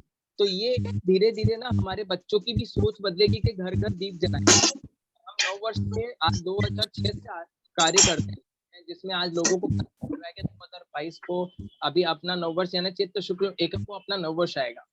तो आने वाली पीढ़ी अच्छी आए, रोग मुक्त आए, उसके विषय पे हम कभी काम नहीं करते, जिसको हम सर्व संस्कार कहते हैं। मैं चाहता हूँ नेचर एंड ऑल के बैनर के नीचे एक भव्य आयोजन, जिसमें 2-3 ऐसी संस्था को हम मिला करके, क्योंकि विषय आपसे जुड़ा ज्यादा है, क्योंकि गर्भ संस्कार मैं चाहता हूँ, क्योंकि आप भी कोई सास होगी या कोई बहन है यहाँ पे जो आगे जाकर माँ बनेगी, या इसमें कोई भी ऐसी दीदी होंगी जो आने वाले भविष्य को भी समझा सकेगी कि हाँ आने वाली पीढ़ी के बालक कैसे होने चाहिए। तो इस विषय पर पूर्णिमा दीदी और करिश्मा दीदी है यहाँ पे, धारा जी, मैं सबसे रिक्वेस्ट करूंगा कि आप एक दिन बैठकर मंथन करिए कि एक भव्य बड़ा आयोजन करें इस गर्भ संस्कार के ऊपर। और जिस दिन आप अपने ने कर लिया ना, मैं आपको लिख कर देता हूँ कि कोई भी बच्चे को सर्दी भी है ना आपसे पूछ कर आएगी, क्योंकि आज की डेट में देखिए घर घर बच्चे खांस रहे हैं ना, उसका रीजन क्या है कि हम उनकी इम्यूनिटी खुद ही कमजोर करते आए हैं। और बालक का, जैसे दीदी ने एक चीज और समझाई कि जो इम्यूनिटी है अगर वो पेट से ही स्ट्रांग बन के आएगी ना, तो मुझे नहीं लगता फिर आने वाले बच्चों को आपको दवा के लिए पूछना पड़ेगा। तो आप इस विषय पर जरूर मंथन करिए। मैं चाहता हूं कि एक गर्व, क्योंकि मेरी काफी संस्थाओं से बात चल रही है, तो मैं आपको भी जोड़ना चाहता हूं कि आप भी अपने पूरा तैयारी करिए कि नितिन भैया इस समय हम लोग इस विषय को गंभीरता से ले सकते हैं, क्योंकि मैं चाहता हूँ महिलाएं उसमें आए और इस विषय को समझे। जी बिल्कुल भैया, इन फ्यूचर हम लोग बिल्कुल इसको लेके काम पूर्णिमा जी, करेंगे। एक बात मैं भी पूछना चाहती हूँ आर्य भैया, हाँ, नितिन भैया से। हाँ हाँ, नितिन भैया, जय जिनेन्द्र विद्या बोल रही हूँ। जय मां भारती बहना, बोलिए। हाँ, कह रही हूँ कि वो अपने जो आप बोल रही थी बाजरी का आटा बंद कर दे खाना। एक्चुअली हमारे क्या होता है, बाजरे की राब बनती है गर्मी में, जो रात में जैसे कढ़ी बनाते हैं वैसे बना के रखते हैं एंड कपड़े से बांध देते हैं ऊपर, और सुबह में उसको मतलब जो भी जीरा और वो डाल के दोपहर में खाते हैं। तो वो क्या कंटिन्यू, पहले हम लोग छोटे थे तो मम्मी हम लोग को खिलाया करती थी, तो हमको खाना चाहिए क्या अभी बाजरी? मैंने तो पिसवाई है अभी, इसीलिए। बाजरे की रोटी कहा था, बाजरा नहीं कहा मैंने। बाजरे की रोटी जो डायरेक्ट खाते हैं ना अपने, हाँ हाँ, वो तो मैं बाजरे की रोटी की बात किया हूँ, क्योंकि बाजरे की रोटी चढ़ाते हैं हम वहाँ पे तो स्पेशली। बाजरे की रोटी दही के साथ हमारे दादाजी खाते थे गर्मी में। गर्मी वो में खाता अगर देखिए क्या होता है कि जो जहाँ का क्षेत्र होता है वहां खाते हैं। अगर मैं नॉर्मली आपको बोलूं, अगर आप बंगाल क्षेत्र में रहोगे ना तो आपको पचेगी नहीं, पर बाजरे को ठंड के समय ही मेन खाने का सजेशन दिया गया है। इसलिए हमारे भारत में इतने अनाज हैं जिसमें जो ज्वार, चना, बाजरा, रागी, और अलग अलग मूलतः समय है। जैसे अभी मिलेट्स का समय आ गया, लोग मिलेट्स बोलते हैं, पर मैं चावल को भी एक अद्भुत अनाज मानता हूँ, क्योंकि उसको तिलक के रूप में आज भी हमारे शास्त्रों में उल्लेख किया गया है कि तिलक के रूप में ही चावल को लगाया जाता है। पर अब लोग चावल को भूलते जा रहे हैं, क्योंकि शुद्ध चावल हमें प्राप्त नहीं हो रहा, हमें खंडित चावल मिल रहा है, जिसके कारण पॉलिश किया हुआ चावल हमें मिलता है जो रोग से भरा पड़ा रहता है। इसलिए हम जो पूजा में बोलते हैं ना कि पूरा चावल लेना चाहिए, जिसको क्या बोलते हैं, पूरे चावल का नाम भूल गया मैं। अखंडित, मतलब हाँ जैसे हम लोग पूजा भी करते हैं भगवान की, तो खंडित चावल नहीं चढ़ाते हैं जैन में। अक्षत बोलते हैं उसको। अक्षत, जी जी। तो ये इतनी इम्पोर्टेंट चीजें हैं जो छोटी छोटी लगती है, पर बाद में हमको देखने में मिला, अरे यार ये तो बहुत आसान था, मैं कर सकता था। तो मेरे का जो बाजरे का जो सेवन है ना, डायरेक्ट नहीं करना है। शिवरात्रि के बाद हमें उसका त्याग करना है। अब जो हमारे जो कंफर्टेबल है, जिस जोन में जो ज्यादातर लग रहे हैं, हमें उनका सेवन करना है। चाहे आप उसको बाजरे को आटे के साथ या किसी ऐसी चीजों के साथ मिलेट्स में मिला सकते हो, पर पूर्ण रूप से अगर आप बाजरे का सेवन करोगे ना तो वो आपके लिए गर्म करेगा। आपने दही मिलाया ना, आपने दही मिलाया, छाछ मिलाया, उसमें स्पेशली आपने जीरा भी डाला है या अजवाइन डाला? कड़ी की तरह सिजा लेते हैं, उसमें खाली जीरा और नमक, जीरा डाला, पेट के लिए आपने उत्तम पड़ता है बस। पेट के लिए आपने उससे उत्तम कर लिया। पर मैं अगर आपको डायरेक्ट बोलूंगा और ना, सुबह छान लेते हैं उसको, फिर पिसा हुआ जीरा डालते हैं। जी जी, पर डायरेक्ट अगर आप बाजरे का सेवन करेंगे ना अभी के समय में, आपको हाँ नहीं पचेगा, पचेगा नहीं, गर्म बहुत करेगा आपको।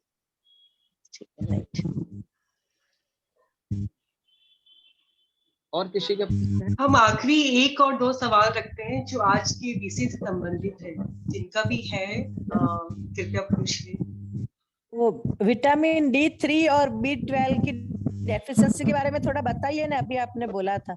जी, अभी के समय मैंने आपको मीठी बात के लिए कहा था कि रात्रि में लिया हुआ उसका बहुत फायदा मिलता है। अगर वो नहीं मिले तो सबसे बढ़िया हमारे यहाँ जो जानते हैं, जो हाँ या उसके आप जिसको ज्वारा लगाते हैं ना अभी नवरात्रा में, जितने लोग नवरात्रा के जो ज्वारे लगाते हैं ना, उसको फेंकिएगा मत, उसको पीस कर उसका जूस बना लीजिए। हम उसको बार्ली ग्रास में भी बोलते हैं। बार्ली ग्रास एक ऐसा है जिसके अंदर सारे विटामिन है।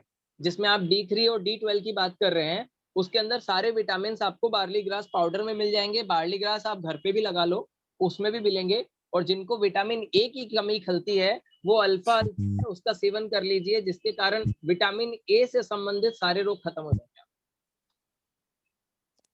और वो भाई आपने B12 के लिए क्या बोला था? D3 B12 के लिए अभी आपने डिस्कशन में, वो जरा भूल गए। मीठी भात सेवन करने को कहा था, जिसमें आपको B12 और D3 भी बहुत मिलेगा। पर बार्ली ग्रास है ना, जिसको जो बोलते हैं, हाँ, उसके अंदर भरपूर मात्रा में, मैं आपको 15 दिन बोलता हूँ सेवन करिए और अपना D12 चेक करवाइए। सिर्फ 15 दिन की बात करता हूँ, इतना परिणाम मिलेगा आपको उसका। कोई भी भोजन आप बनाते हो ना, एक चीज ध्यान रखिएगा कि खुले में बनाना आरंभ करेंगे पहले तो ये प्रेशर कुकर का समय बंद करिए। और स्पेशली एल्युमिनियम और नॉनस्टिक, ये पूरे खाने को बर्बाद कर देता है। मेरे को आज इतने वर्ष हो गए, मैं इतनी मोटी है ना स्टील की कढ़ाई बनाता हूँ, वो भी ऑन कॉस्ट मुझे बनाते हुए समय हो गया। करीबन 4 से 5 किलो की मेरी कढ़ाई है। और भारी होने से आपके हाथों में स्ट्रेंथ आती है, एक। दूसरा, उस खाने का प्रोटीन नहीं जलता। दो, अभी जो आप कढ़ाई लाते हो इतनी पतली होती है कि तुरंत चिपक जाती है, जिससे आपका प्रोटीन खराब हो जाता है। इसलिए हमारे शास्त्रों में उल्लेख भी है कि दाल गरम करने, एक बार बनने के बाद पुनः गरम नहीं करे, उसका प्रोटीन खत्म। सब्जी एक बार बनने के बाद अगर उसको वापस गरम करते हैं तो वो खत्म।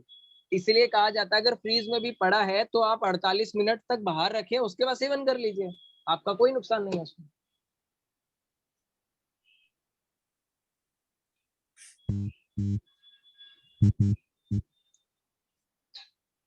और कोई प्रश्न आपके?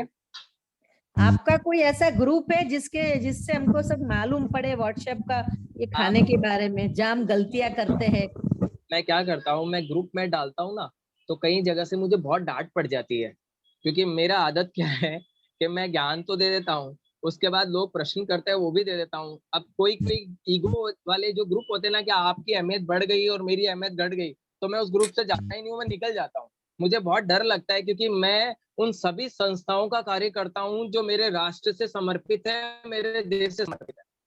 मैं एक कार्य खुश रहता हूँ। तो अगर मेरी अच्छी बातें लगती है तो आप मुझे ओम लिखकर अपना नाम लिख दीजिए। मैं ब्रॉडकास्ट लिस्ट बनाता हूँ मेरी, उसमें मेरे जो भी अच्छे संदेश रहते हैं जिसको मैं अध्ययन करके लिखता हूँ, मैं सबको फॉरवर्ड करता हूँ।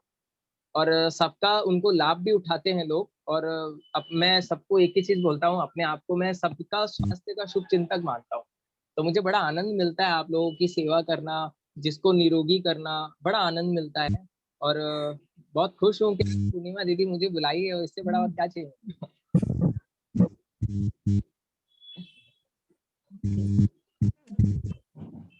आई थिंक हमने सारे सवाल ले लिए, और ये विषय ऐसा है कि इसमें आप जितना पूछो उतना कम है। तो ये आइडिया सही है कि हर 3 मंथ्स में इनका हम लोग सेशन ऑर्गेनाइज करें, जिसमें मैंने इनको पहले बोला भी था कि हमें क्या ऋतुचर्या अपनानी चाहिए। आप अगर हर 3 महीने में गाइड करोगे, सब कनेक्टेड रहेंगे, सबको एक अच्छी जानकारी मिलेगी। तो बहुत जल्दी हम लोग ऐसा कुछ, मैं एक कैलेंडर अभी देने वाला हूँ आपको नववर्ष पे, जो चैत्र शुक्ल एकम को रहेगा। उससे लेकर लास्ट, जैसे चैत्र से शुरू है ना, तो चैत्र में क्या खाना है, उसके बाद क्या खाना है, वो सारी दिनचर्या रहेगी। तो आपको उस समय कौन से योग करने हैं, कौन सी बीमारियां आती है, कौन सी औषधियों का सेवन करना है, वो भी उसमें लिखा रहेगा। तो ये आप लोग के लिए बहुत फायदेमंद रहेगा। तो अभी थोड़ा उसकी तैयारियां चल रही है, तो मैं चाहता हूँ 22 तारीख के लगभग उस सभी को शेयर कर दूँ वो वाला। और हम लोग आज अपना जो चर्चा हुई बहुत अच्छी थी, और हम लोग अभी इसको अंत करते हैं। ये मैं दिखा दूं, ये कच्चे नीम की पत्तियां हैं जो कि बहुत इजीली मार्केट में अवेलेबल है। आप लोग आराम से इसे घर पर लाकर, जैसे मैंने बताया, आप लोग खा सकते हो। और ये मिट्टी का कंटेनर जो ऑलरेडी आपके पास होगा, अगर आपने पूजा की है तो कल से ही इसमें आप पानी रखना स्टार्ट करो। और धारा ने जो बताया, ये चिड़िया की सीटी, ये मुझे भी गिफ्ट में मिली थी, तो ये भी बहुत अच्छी है। और सभी का बहुत बहुत धन्यवाद, जितने लोग ने आज अपने लिए समय निकाला, इस विषय से जुड़े और इतनी अच्छी जानकारी प्राप्त की। और विशेष धन्यवाद धारा का, चिड़ियों के बारे में इतनी जानकारी मुझे भी नहीं थी। मैंने एक चीज जरूर फील की कि जब मेरी बैल्कनी में एक चिड़िया आकर बैठती है, जब उसे आप देखते हो तो आपके मन में कैसे क्या सकारात्मक चेंजेस आते हैं, उसको देखकर आपका मन कैसे खुश हो जाता है या फिर आप कुछ अलग ही मूड में चले जाते हो। तो अभी समय है खूब सारी चिड़ियों को इनवाइट करने का और अपने घर में एक सकारात्मक ऊर्जा को बढ़ाने का। तो सभी कोई होप जो आज जुड़े हैं, सभी चिड़ियों के लिए पानी रखेंगे और दाना रखेंगे। और जैसे कि भैया ने बताया कि आप अगर मिलेट्स रखते हो, ज्वार बाजरी, तो वो उनको ज्यादा पसंद है, धारा ने भी बताया। तो होप सभी रखेंगे और अपनी पिक्स जरूर शेयर करेंगे। और विशेष धन्यवाद नितिन जी का, जिन्होंने इतनी अच्छी जानकारी दी इस पूजा से संबंधित, प्लस हमें कैसे आने वाले दिनों में स्वस्थ रहना है। तो ऐसे ही प्रकृति से जुड़े रहें, खुद से जुड़े रहें और खुद का ध्यान रखिए, प्रकृति अपने आप स्वस्थ रहेगी। तो आने वाले महीने में फिर एक नए टॉपिक के संग, एक नए विषय के संग वापस से सभी से जुड़ते हैं। सभी का दिल से धन्यवाद और आभार। पूर्णिमा जी का भी शुक्रिया जो ऐसे अच्छे अच्छे टॉपिक लाती है। एंड बहुत अच्छा टॉपिक था, बहुत अच्छा सेशन था। Thank you Purnima ji. Officially हमने बंद कर दिया है 5 मिनट और, किसी को ऐसे ही बात करना है नितिन जी से या चिट-चैट, हम लोग आपस से बात कर सकते हैं। बाकी रिकॉर्डिंग ऑफ हो चुकी है, तो हम लोग 5 मिनट और रह सकते हैं। पूर्णिमा जी, हाँ मैं नीलम बोल रही हूँ। हाँ, जादू दिख रहा है आपके पीछे। आपको बोलने के लिए मैंने कई बार कॉल किया। हम लोग 26 मार्च को एक प्रोग्राम करा रहे हैं। yes. और धन्यवाद करें माता पिता का। तो आपको जितने जन को आप इनवाइट कर सकते हो, बहुत अच्छा प्रोग्राम होगा। सुनिए, ग्रुप में जितने लोग जुड़े हैं इनकी बात ध्यान से सुने, आप सभी जुड़ सकते हैं, ये मैसेज सभी के लिए है। नीलम जी आप कंप्लीट करिए। हम लोग का एक प्रोग्राम हो रहा है 26 मार्च को कलकत्ता यूनिवर्सिटी ऑडिटोरियम में, सुबह 10 बजे से 1 बजे तक का प्रोग्राम है। आओ, धन्यवाद करें माता पिता का। उस प्रोग्राम में आप सबका मैं तहे दिल से आमंत्रित करती हूँ। आप सब आए और हमारे प्रोग्राम को अटेंड करें। आप बहुत अच्छी वैल्यू लेकर घर जाएंगे, इसका हम मनन आपको आश्वासन देते हैं। तो अपने जितने मित्र परिवार वाले सबके साथ आए और इस प्रोग्राम को सफल बनाएं। Thank you. सबसे निवेदन यही कर रही हूँ, जरूर आइएगा।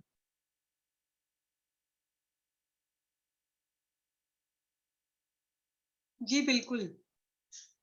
नितिन भैया से एक सवाल है भैया, जैसा कि मैंने ना, मेरे बालकनी में नीम पेड़ है और मैं रोज सुबह सुबह गर्म पानी के साथ उस 2-3 वो डाली के पत्ते होते हैं 15-20 खाती हूँ। तो वो क्या गर्म पानी के साथ खाना प्रॉब्लम करेगा कि?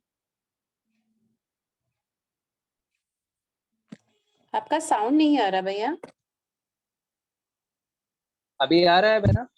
हाँ जी हाँ जी हाँ भैया। हमारे शरीर के लिए सबसे उत्तम ही होता है गर्म पानी। नहीं तो वो जैसे ना, मैं नीम खाती हूँ फिर वो गर्म पानी पीती हूँ, उसका कोई मतलब वो साइड तो नहीं हो रहा है? कोई है। और अभी के समय तो मैं जितने लोग दातुन भी करते हैं ना, तो उसका रस भी निकल, नहीं उसका वो रस भी रेगुलर रूटीन है। हम तो वो जो केमिकल फ्री में, जैसा कि पूर्णिमा दीदी ने सिखाया था कि टूथपेस्ट को रिप्लेस किया, तो तब से हमको वो रेगुलर बाद में नहीं कर सकते हैं। और अभी कैद लगने से ही हमारा नीम खाना पड़ रही। क्या बोला अभी? आप नीम के दातुन को भी निकल जाएगी। देखिए चिकन पॉक्स और हमारे जो बीमारियां होती है, जिसको चिकन पॉक्स होते हैं, तो हम किसके पास जाते हैं? शीतला माता के पास ही जाते हैं ना। तो ये किससे रिलेटेड हुआ? तो कुछ जो स्किन के प्रॉब्लम होते हैं वो हमारे रक्त में जाता है, रक्त शुद्धि के लिए उसको गंदगी बाहर, टॉक्सिन्स निकाल देता है जो पानी के रूप में आता है। मैं अपने बच्चों को कोई वैक्सीन नहीं देता उसके लिए, मैं सिर्फ कालमेघ के पत्ते खिलाता हूँ जिससे रक्त शुद्ध हो जाता है, और कुछ भी नहीं करता मैं। और एक दिन देता हूँ, दूसरा दिन चिकन पॉक्स एकदम नॉर्मल। मतलब आपको कोई दवाई नहीं लेनी, कोई तरह की चीज नहीं लेनी, सिर्फ कालमेघ आती है, जिसको होम्योपैथिक नाम अगर आप लिखना भी चाहे तो मैं लिखवा दूंगा। उसको बोलते हैं एंड्रोग्राफिक।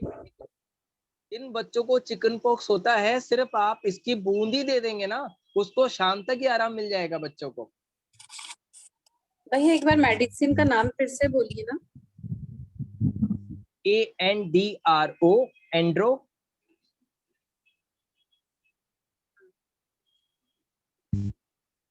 GRAPHIC, andrographic,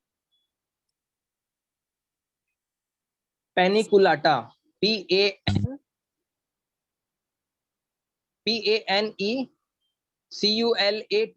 पैनिकुलाटा। इसकी मदर टिंचर बोलेंगे आप उनको।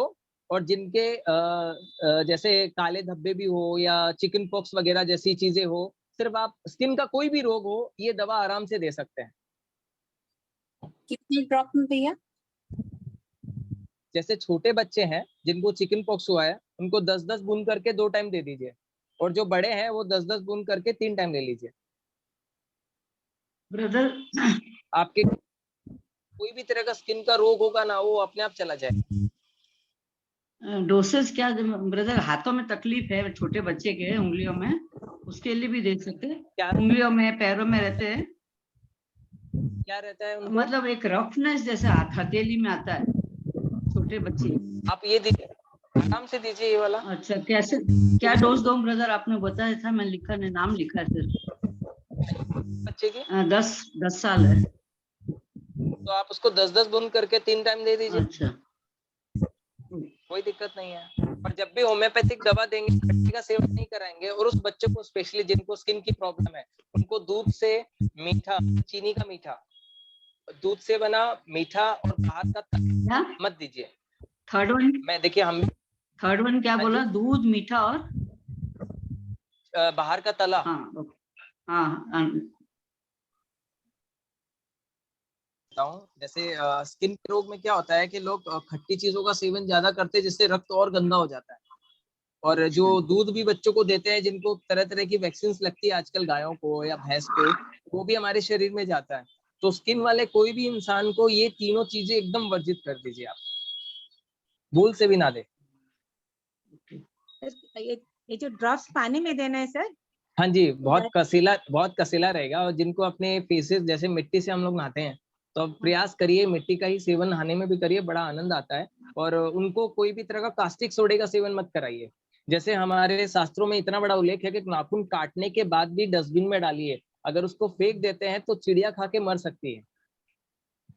तो हमारे नाखून को भी हम डस्टबिन में ही डालें। देखिए, छोटी सी चीज है ये, पर इसके कारण किसी की जान जा सकती है, क्योंकि चिड़िया चबा नहीं पाएगी उसको, वो निगलते फंस जाएगा, उसको उसकी मृत्यु हो सकती है।